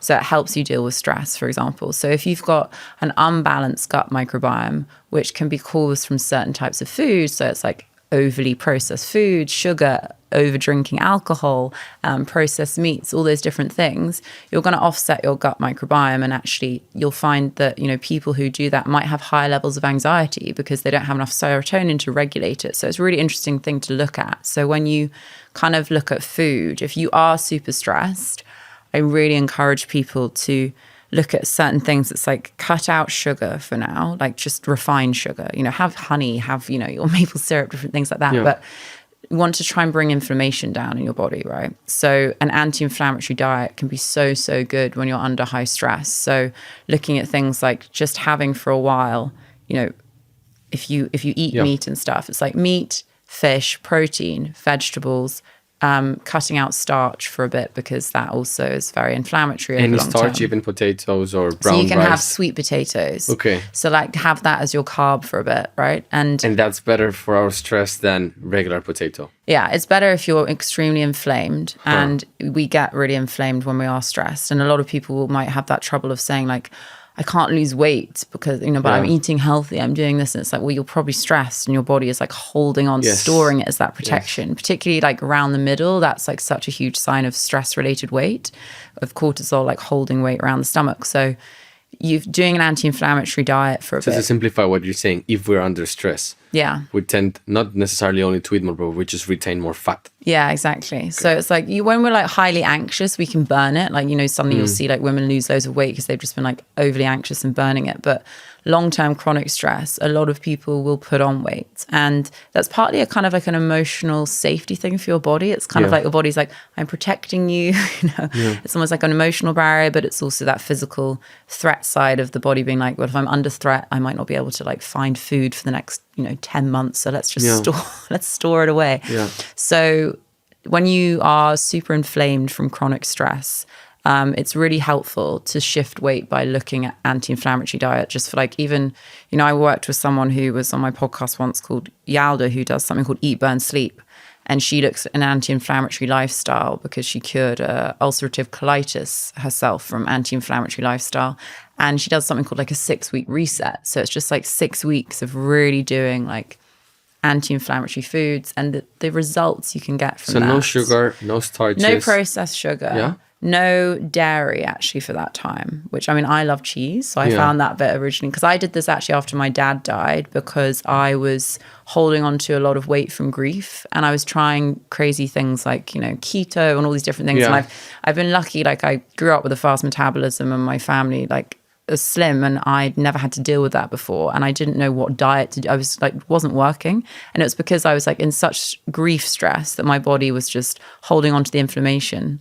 And so I did this reset of anti-inflammatory and it just like fell off me and like reset my metabolism. And I was like, wow, that's such an interesting example to me of how effective anti-inflammatory lifestyle can be when your body's feeling really stressed. Is that the diet that right now you follow every single day? Or no, not at all. Like I don't do it now, like because I don't need it, right? Yeah. But it's if you want to like start that point, just think of things like eat meat, eat vegetables, eat fish, cut out dairy, cut out processed sugar, and for the first week, cut out caffeine, and start to don't have grains. So they say like not refined carbs. For how long should we be doing this? Until we feel the effects? So she says like 6 weeks is great. 6 weeks. But like that's when you really feel the effects. I felt the effects after 4 weeks. I was like, wow, this is, And then you should come off the diet. Yeah, and then you can just like start to be balanced, start to just think about like what works for you. It's like everyone's different. I truly believe this. We're all programmed so differently in our, biology and our physical, what works for us. So it's like just having more of a balanced diet, I believe personally with stress is like getting, the right protein, the right good fats, the right fibers, you're going to have a more balanced blood sugar level. And that's going to be less stressful for your body in general. It's not saying like, I can't eat this and I have to starve myself. And it's like, no. It's just like looking at just particularly cut out processed sugar because all that does is put your body into stress. And fasting, is it good or bad for our stress? I find this one interesting because it's a complex thing, and I'm not a specialist in fasting, so I won't go into it in the way of that. But I looked at someone called Dr. Mindy Peltz, and she talks about how you have to fast differently for men and women. And I truly believe that, because it's like, you have to go back to that biology with stress. It's like a man will go out and like do that hunter-gatherer and fast in a different way to a woman who'd have to like store fat while she's waiting with the food at home. And it's like, with hormone levels and fluctuations that women have, you can really cause your body excess stress by fasting in the wrong way at the wrong time, right? So I really think for particularly women, it's a complicated topic that you should like look into with like Dr. Mindy is amazing, talks about like how women should fast at different points. It's like, I really believe that, because you can put undue stress on your body otherwise. What are the main different reasons why men and women get stressed? It's funny, actually.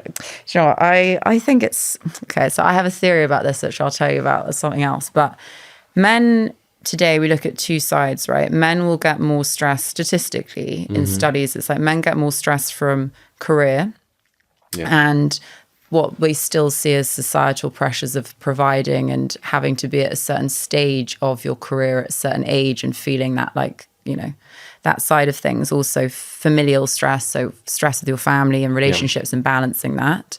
And also stress, weirdly, strangely, men find stress from health statistically, like their body aging and having health problems that they haven't dealt with and pushed aside. And that's a common thing for men, right? How many men do you know that will say like, oh, I haven't been to the doctor, they've pushed it to the last minute, right? So looking at stuff like that. And then women have what we call, I actually call this term, I did a webinar on this once because I find it such an interesting topic of the stress of women.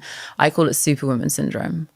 So essentially it is, now that women have the option in the modern world to do and be everything, they feel the pressure to have to do and be the perfect everything. So we have things like a lot of emotional stress from being like, okay, the perfect mother, the perfect working career, the perfect wife, the perfect relationship, the perfect body. So the stress comes from the balance of life for women. So, the reality is that the way we're programmed, it's like if a child is screaming at night, even if the dad wants to help, it's still going to be screaming for its mum if the mum has a good relationship with it. Yeah. So it's like the balance of the career expectations of balancing home life, of being a mother, of beauty standards as well, are all shown for studies to really increase women's stress, and also the over-emotional load. So usually in a family or in a friendship group, people, whether it's men or women, will naturally come to a woman to offload their emotional stress. Yes. And women are taking on a lot more emotional stress than they're able to deal with these other factors. So that's kind of what it's shown.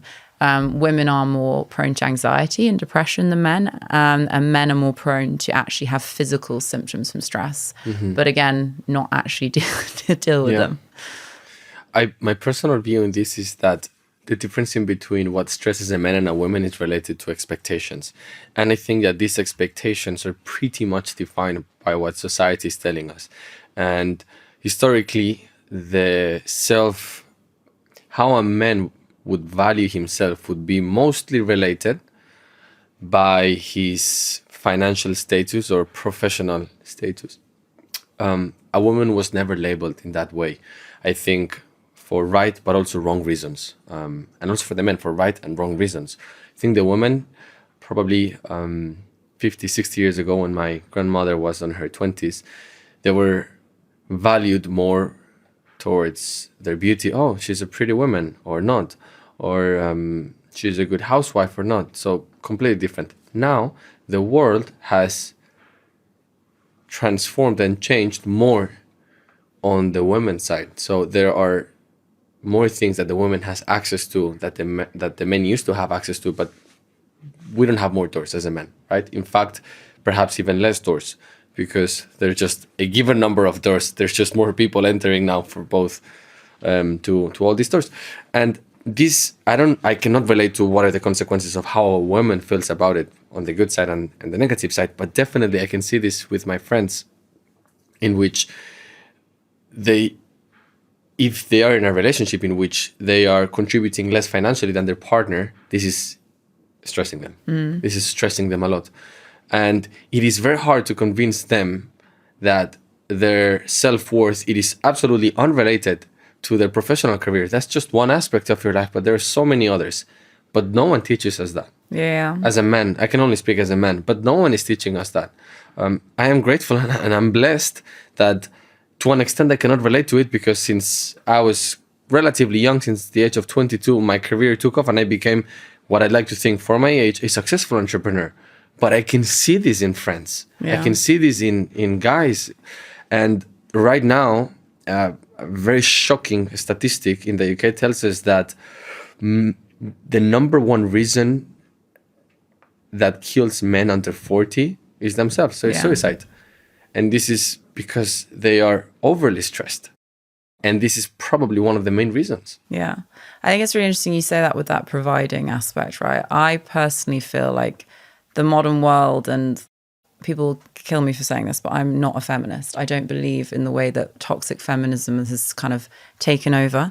I truly believe in equality, and everyone has divine feminine and divine masculine in them, right? So it's like that protecting, providing, and it's also I believe that in receiving, meritocracy, right? And I believe the exaggeration of anything would lead to something unhealthy or a bubble, Totally. professionally, personally, Totally. to something that would burst at some point. And you think about like that providing side of men, like you say, like, okay, if that was the old school, Model. role, right, model, the other side to it is looking at all a woman wants is emotional safety, to feel safe. Safety can come from, of course, like, that monetary aspect of security that brings, but it also comes from emotional safety And stability, right? Yeah. So you have to provide that if you feel like you can't provide more than what the woman is. It's like looking at actually what can I provide as emotional safety, stability, and that is all that any female really actually craves, because we're wired that way for a man to give that to you.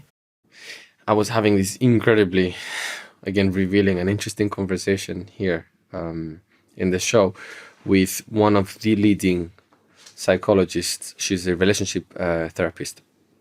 And she was telling me that one of the big factors that contribute to couples breaking up or divorces, and that obviously leads to stress, as you were referring to, is that the roles right now are not as well defined as they used to be in the past. Now, I am not saying, and also she wasn't saying, that the roles in the way that they were defined in the past were correctly defined.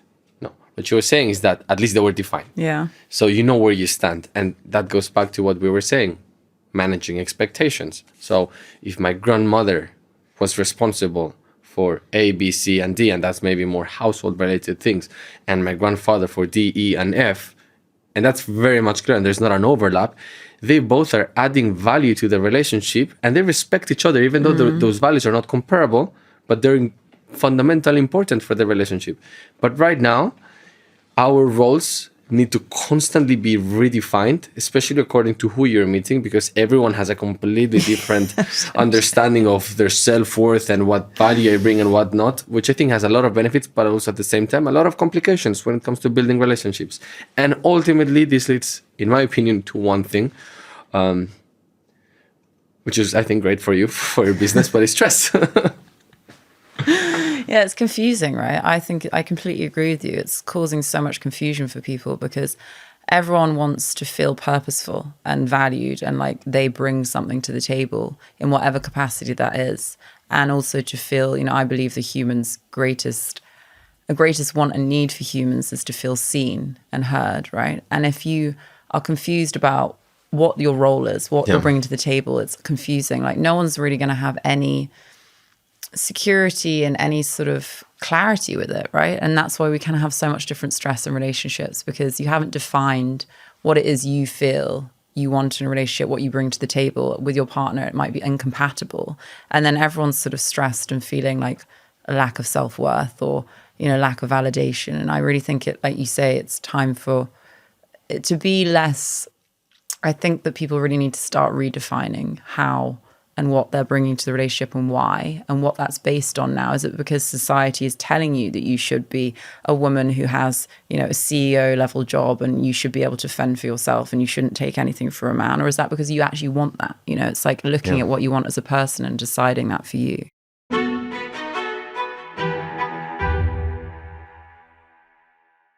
Let's look at solving this problem. So definitely it is fundamentally clear that the world that we live in now is stressing us for so many different reasons. Let's look at preventive measures. What are some simple things that I can do, that anyone can do on a daily basis that would, in a way, prevent us from being stressed? Yeah, so I look at, like in our book, we talked about something called the 3 L's, right? Which is our model that we go off, which is about limit, learn, and listen. And so the primary thing to do there is the limit part, right? We allow so much undue stress into our life on a daily basis on this rat race without taking any of it out. So every single Sunday evening, particularly, I say this to people, it's like, go through and write down what are all the tiny things that caused you stress that week, if you're being honest about it, and start to remove like 3 of them, 5 of them, because you can, right? So I'm looking at things like, okay. That's limiting. Limiting, right? Yeah. So we call it limiting the needless stress in your life, because the stuff that you cannot control, right? We know that like if you've got someone, the way to look at this is like, if you've got someone in your office who really stresses you out, you might not be able to limit that because you might not be able to not be around them, or you might not want to quit your job. So you're going to have to look at that in the way of, how do I start to deal with that other side mentally, emotionally, which we can go into. But the things that you can limit, it's like, okay, well, I can limit the amount of time that I spend on my phone today. I can limit the amount of times I watch the news. I can limit the amount of time I spend with that person if it's in my personal life because they're causing me stress. You know, looking at really getting honest about what you're allowing into your life just out of habit, and limiting the needless stress. Because when you limit those tiny micro stressors, that brings your threshold down, like brings it, your stress levels down. And then when the bigger things that you can't control come on top, they're more easily to deal with, because your level of stress hasn't just sort of been simmering up and up from useless bits of stress that you could have got rid of in the morning. I've recently learned, and perhaps it's related to this too, your first L, limit, the power or the benefits of saying no. Years ago, if I was invited to anything, even if my body was tired, even if I wasn't really looking forward to maybe see those people, I would say yes. And I'm pretty sure that had an effect physically on myself, definitely on my cortisol levels. And then at some point I was like, I had a friend of mine that he's a bit like also very energy oriented and so on. And he was telling me, learn to listen to your body. Your body is wise. My immediate answer to him was like, if I would listen to my body, I would be obese, but fine. But then I took him seriously, and he told me, learn how to say no and protect yourself. Make conscious decisions. For me, this was more in a social context. Professionally, I'd like to think that I've always had reasons why I decided or not decided things. And I practiced that, and I found that I felt so much better in saying no than yes. Yeah. And it's so contradicting, right? Because you're saying no, it sounds like negative. You're doing less things. And I found it so positive, so liberating. I love that you say that, because I truly believe, a strong no is better than a weak yes, right? If you can have the conviction to say, no, I don't need to go to this. Like, are you saying yes because you feel you have to, because you feel obliged, because a family member, a friend, whatever it is, they're sort of making you emotionally stressed to feel bad if you don't turn up? What effect is that having on your mental stress, your emotional stress, your energy levels that week? So it's looking at your schedule every week and being like, what am I saying yes to out of obligation? And what can I actually, push down to later in the line, whether it's a meeting that you could cancel and do in 2 weeks' time, and give yourself the space. Every single week, if you look at your schedule, you should be able to see space in it for yourself. If you can't see space in it for time with yourself, whether it's half an hour, whether it's an hour for a walk in nature, whether it's 15 minutes then to like meditate, collect your thoughts, like whatever it is, then you're doing something wrong, because you have to give yourself, I truly believe, space not only to process how you feel, but you have to give yourself the space for boredom. We are so scared of and I feel being also bored. like you grow. If you don't have that space, you can't grow. 100%. Because you're constantly absorbing so much, right? We not only consume food, but we consume information from you right now, and then later on with several meetings and my friends. But just like when you go to the gym, the real muscle growth happens when you're resting, not when you're breaking fibers, that's what's happening to your body when you're exercising. I feel like personal growth can only happen when you're resting. Totally. When you're taking that me time. Totally. And it's like, I truly believe that with, you know, we touched on spiritual stress earlier. That's a lot of the reason why people get spiritually stressed as well, because they have no concept of how to just sit still, be still with their soul, connect inwardly to like those intuitive messages, not from their mind, but from what somewhere deeper than your mind is telling you, without all the outside noise and expectations of the world. And when you can connect to that part of you, of just sitting in stillness for 10 minutes and not being afraid of, you know, what you might hear, what your mind might say, that's such a powerful practice for people. And it also will allow you to actually be like, okay, well, I can sit with myself. I'm not scared of my thoughts. I'm not scared to be bored. Like, I appreciate everything that's coming out of me, you know. What's the second L? The second L. Second L is learn. So yes, limit, learn, and listen. So learning the skills you need to, learning the language, right? The skills you need to manage your mind, your heart, your body, your soul. So it's looking at those things like, you know, pattern interruption and meditation for your thoughts, and practicing the good things for mental stress, like gratitude, as corny as it sounds. You know, everyone's like, be grateful, be grateful. There's a reason, right? Gratitude actually rewires your brain to be more easily look for the good in the rest of the day rather than the stressful things in the rest of the day. And also it actually lowers your stress levels, lowers your cortisol levels. So doing those kind of practices, and then learning the language of, you know, of your heart, learning how to be curious with your emotions. Like I always say to people, like, you have to treat your emotions like you would a friend. If a negative emotion comes up and you think, oh my God, that feels awful, how would you treat your friend? Would you tell them, you know, go away, shut up, judge them, be horrible, belittle them? No, but we do that to our emotions. We're like, oh God, I don't want to feel that. Instead, it's like, okay, sit with it, sit with yourself, take a deep breath. And I always do this process. It's like, okay, if you feel a negative emotion and you're like, okay, I'm listening to this and I'm actually feeling really anxious today, or I feel fearful, whatever it is, take 10 minutes, sit down, close your eyes, take a few deep breaths, and notice in your body. It could be like, I call it the curiosity structure. So it's like which, where, why, and what. So like, which feeling am I feeling? And just breathe into that. Okay, like, okay, I feel anxious today. Where am I feeling that in my body? And then place a hand like actually over the part of your body where you're feeling the anxiety. Then you bring your awareness like to that space within you with the physical. And so behind your hand, actually go into that, breathing deeply. Be like, where am I feeling this in my body? Why might I be feeling that? And just allow yourself to be, okay, why might I be feeling it? Breathing into that anxiety. And then what can I do about it? Right? So it's like, do I need to have a conversation with someone? Do I need to do some deep breathing exercises? Whatever it is. So just getting curious. And then another way of dealing with that, as crazy as it sounds, is actually talking to your emotion as if they were a person. So instead of Alberto, it's like, anxiety, hi, like, what are you here to show me? What can I do for you? And the sooner you move towards a negative feeling, the sooner it leaves. This is the kind of complex like myth we have. It's like we ignore it. No, your emotion gets louder. Go towards it with kind curiosity. It'll dissipate and disappear, because a negative emotion, I always say, is only trying to alert you to one of two things. It's trying to alert you to something outside of yourself that you need to take action on and change, or something inside of yourself that you need to process and heal. All it wants is your attention. So as soon as you give it that attention with kind curiosity, the sooner it will leave. So yeah, it's like starting to really learn those things, like learning how to even, you know, with your body, for example, it's like, how do you put your body into parasympathetic state? So like at night time, one of the easiest things you can do for yourself is having your legs up your headboard with your back flat before you go to bed. Oh my God, that's what it does. My girlfriend does that every night, and I look at her and I'm like, what the hell are you doing? It's because she's very clever. It's because So that's what it is. It automatically puts your body into parasympathetic state, like restorative poses like that, right? So even if you feel particularly anxious, doing a full body shake, like shaking out every single limb. There's that phrase, like, you know, Robert Sapolsky wrote that book, Why Zebras Don't Get Ulcers.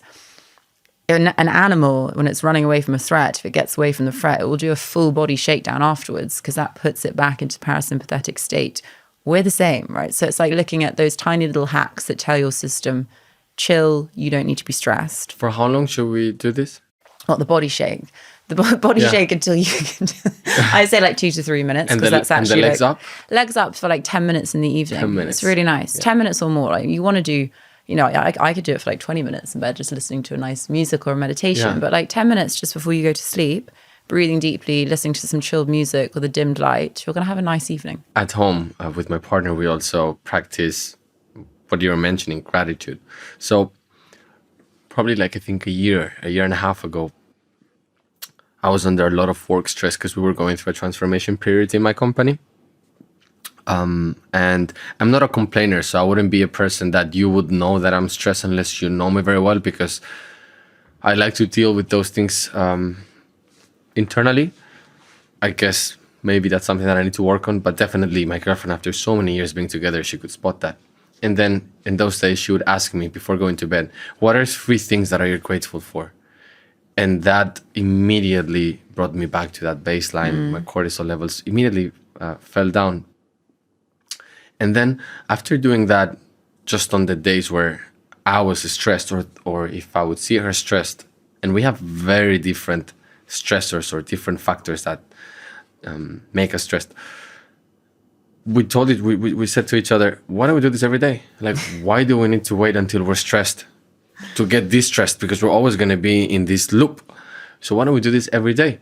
And since then, every day before we go to bed, we ask each other, what are 3 things that we're grateful for? And obviously, because you do it on a daily basis, sometimes you need to say the very, very small things. Like, today, I really appreciate the coffee that I had. Just that feeling of that morning coffee, it was a bit slower than the previous day, and I'm grateful for that. And then other days, maybe something bigger happened. Oh, I am very grateful that I just landed this deal, or something like that. Yeah. And I found that very powerful.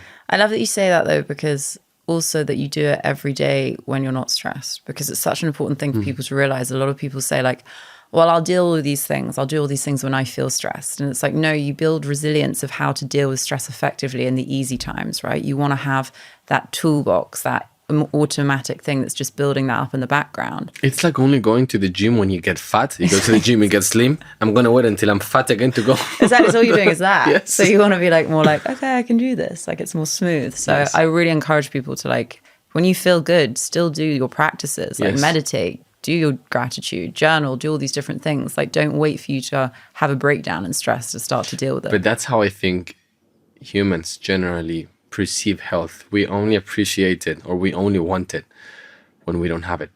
Another fantastic cardiologist that came to the show, he shared with me this beautiful quote. He said, a healthy man or a healthy person wants 1,000 things. A sick person only wants 1. Yeah. And that's so powerful. It's so true. 3rd L, listen. Yeah, listen is, it's the final one that none of us do. It's listen is actually being so in tune with yourself that you can listen to, okay, I understand my mind is stressed right now. It's about awareness, essentially, listening. So the more aware we are of when our mind is stressed, when our heart is feeling, when you're feeling an uncomfortable emotion, when your body is giving you that tiny little ache instead of waiting for, like you say, the breakdown of being burnt out or in hospital later. And when your soul is actually trying to nudge you to guidance. So I look at things like, the universe, whichever way you want to go with this, you're always being shown like little breadcrumbs of where you should go. And we can have what I call like a side swipe from life, when it's like, I need to get your attention and redirect you because we haven't been listening. We haven't been listening to our intuition, listening to our soul saying, like, you need to leave that job. You need to leave that relationship. Yes. This isn't good for you. And then out of the blue, you'll get made redundant, like I was, because life is like, you're not meant to be on this path. So it's like about listening to yourself on a deeper level, like noticing how you feel, how your mind is, what your body's telling you, what your soul is whispering to you, and then actually taking the action to deal with it. I get why less people can follow this one, because the first two, I guess almost anyone can limit certain aspects of their life, because it's a very logical, pragmatic, tangible thing that you can do and measure and identify. Also learning, again, these are different techniques that you don't necessarily need to either have a lot of money or university degree. Anyone can relate to it and practice it. But I believe that in order for you to apply the 3rd L, listen, it requires a very different understanding of yourself. And by that mean, not necessarily being more intelligent, but definitely be more brave and confident and open-minded. I would say those 3 things, to be comfortable with who you are and who you are not, which I think is more importantly. Totally. What are my strengths? But most importantly, I accept my weaknesses and then be able to work with them. Totally. And it's like, awareness, I truly believe it's like you can't change anything you're not aware of, right? So you can't change your level of stress or your happiness levels if you're not aware even of what's causing you stress or how you feel or when it's coming up. And with resilience and stress particularly, I look at it as, people think like resilience, is about withstanding. You have to keep going, like push through stress. True resilience and stress isn't about withstanding. It's about understanding. It's about understanding yourself. It's about understanding when those feelings are coming, how to process them, understanding what your intuition's telling you, understanding like when you need to limit, how your mind's reacting. So I really encourage people to start to just tune into themselves more. And the starting point for that is actually that space. Like, have you given yourself 10 minutes 100%. this week just to be with yourself? And if not, like ask yourself, why are you scared to be with yourself? Because that's the first question. But also I found this very powerful. I think it was around 2 years ago, the power of silence. So again, in my me time, I try to be very quiet. But also not only in my me time, but right now, I try to be as quiet as possible during my day, because that's the only time that I can really process things and be able to see things and feel things that if I am constantly talking, and I believe that we live in a society that talks over each other, I won't be able to reach those conclusions. I won't be able to understand them, see them, perceive them, analyze them. So recently in one of our social media channels, I challenged people to do one thing for the day, which is today speak 50% less. I love that. Do it consciously. And then drop me a message and tell me how you feel at the end of the day. What are the benefits that you found from this? And for me, it's exactly what you're saying. I get into a very self-reflective mindset. And my approach to process things is completely different. It's much more appreciative, understanding, less demanding. Yeah, and I love that you say that, because I truly believe you can't create clarity from confusion, and confusion comes from overstimulation of too many people's opinions. Like, I love that phrase of when someone says, if you've got a really important decision to make, do not ask 10 people to help you. Like, go to yourself once and try to get the decision in silence. And if you can't, go to one person you truly trust who's a good reflection, because the more people you ask, the more confusion you're going to get. And the more we stimulate ourselves in the outside world, conversations all the time, and don't have that silence, that space, the less clarity we're going to have. And when you talk about, I love that you said, people today don't really listen. It's true. The funniest phrase I heard years ago was, God gave you 2 ears and 1 mouth for a reason. You're supposed to listen twice as much as you talk. And I was like, that's such a good phrase. And we listen to respond. The amount of conversations you might have with people sometimes where they're just waiting to say their point rather than listening to what yours is and then responding from that place. It's really, we're kind of in this overreactive motion, like you say, speaking too much, always thinking. So it's just, I think even the practice of having 15 minutes to yourself every day in silence, seclusion is one of the greatest creative practices we can have for like innovation, feeling creativity, connecting to your soul. And I think people are just scared of silence these days, sadly. So we've just unpacked a set of things that we can do to reduce our stress, or perhaps even prevent it. What can I do as a third person that loves someone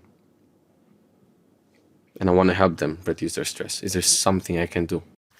There's 2 sides to this. One side you're not going to like, but there's one thing I will say to people, right, is that it's one of the most frustrating things when someone you love is stressed and all we want to do is help, all we want to do is fix, but you can't help anyone who doesn't want to help themselves. Like, I learned that the hard way with my dad for 6 years of trying to get him to do Reiki, trying to get him to see a therapist, trying to get him to do certain things, right? Until someone is ready to deal with their own stress, their own stuff, they're not going to do it. It's like that phrase of, which I truly believe, it's like, people don't change for other people. They change for themselves. They change because they want to.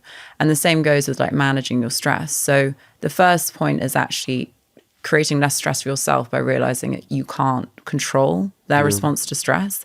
The only way you can help them, I believe, is 2 parts. If you want to be sneaky, it's like sidely just putting in the background, say if you're living with someone or you have a family member, of playing podcasts like this just in the background in the car. It's like, oh, one idea might land with them because they might be listening to it that day, right? Or like saying you read a good book. Oh, you should think about reading this book, not telling people what they should do, because a stressed person is always like, shut up, don't want to listen to that.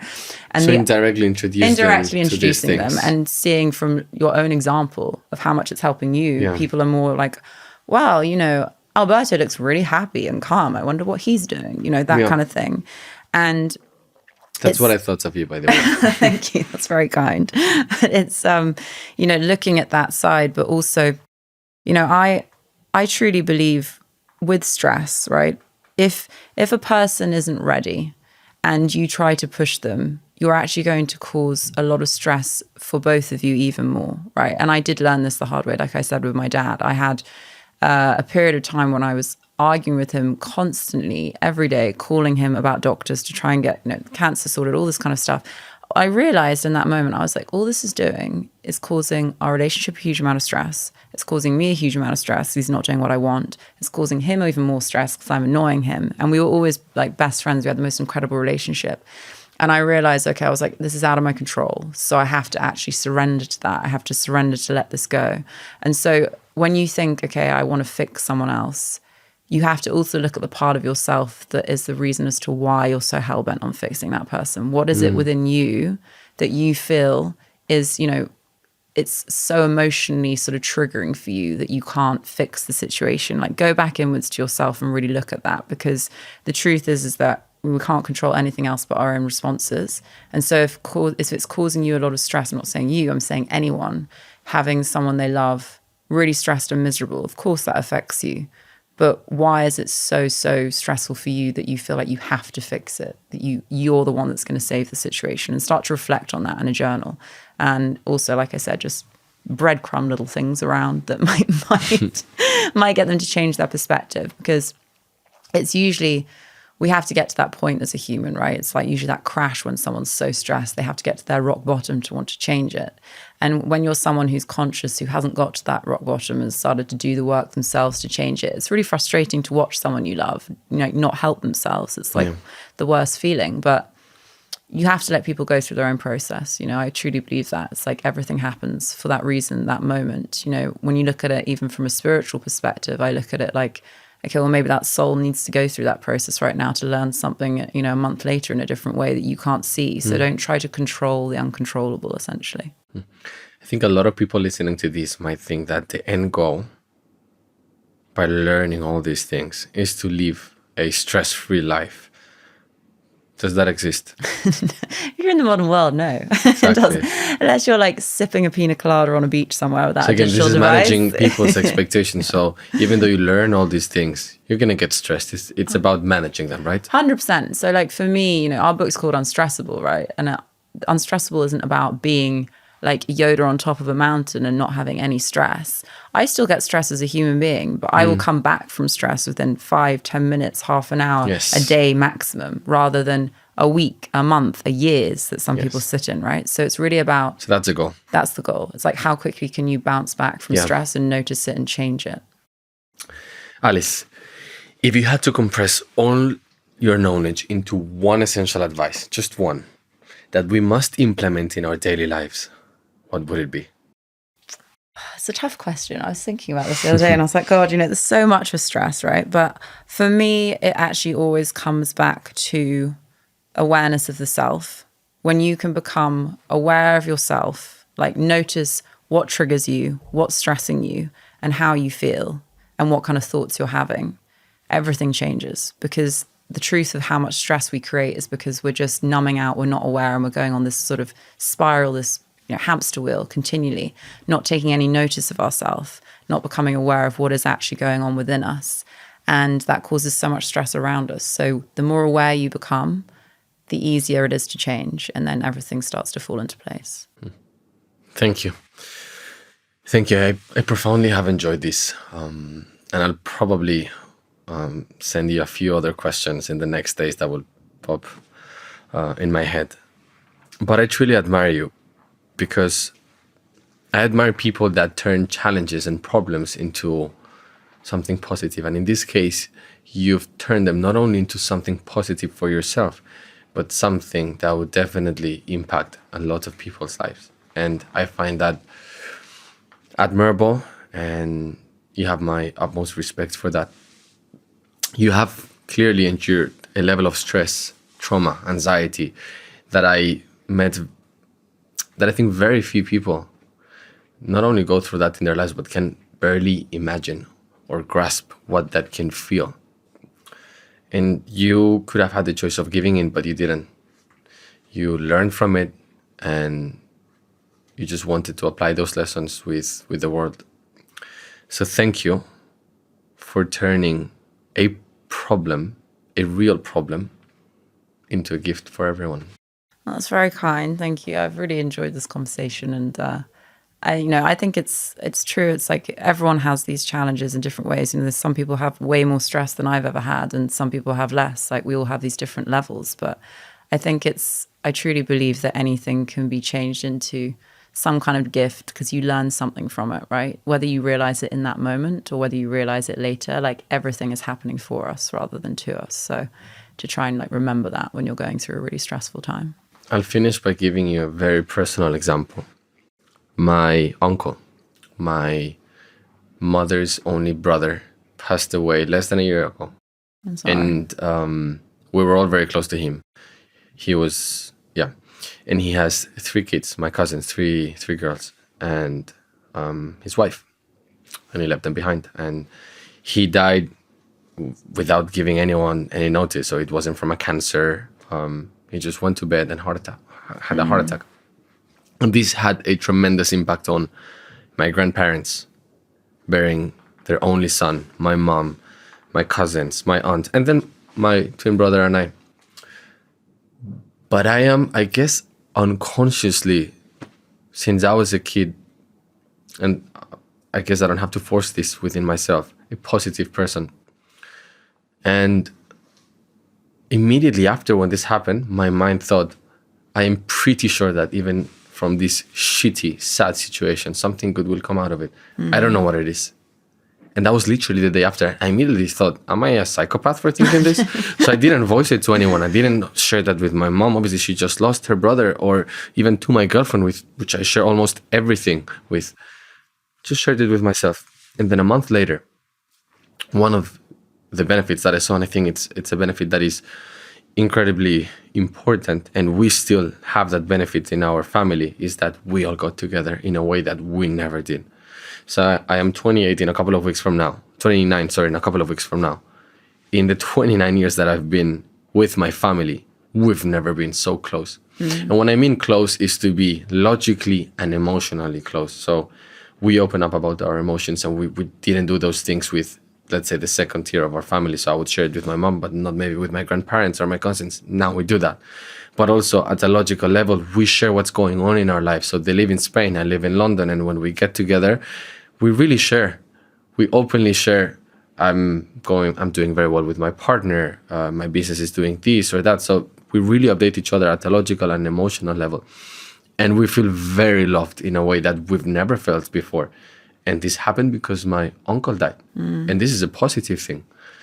So just to finalize, what I'm saying is that even from the saddest moment, when most people would only see pain, there is something positive that you can take away from it. Yeah, so thank you for sharing that. And I truly believe, I'm sorry for your loss of your uncle. And it's amazing that you see the gift that it's given, right? And a lot of people, we can't see it. We're not meant to see it then, but you'll see it at some point, whether it's 10 years, whether it's a year, a month, what it was. And I always truly believe that. You just need to be willing to see it. Yeah, definitely. Yeah. Thank you. Thank you so much.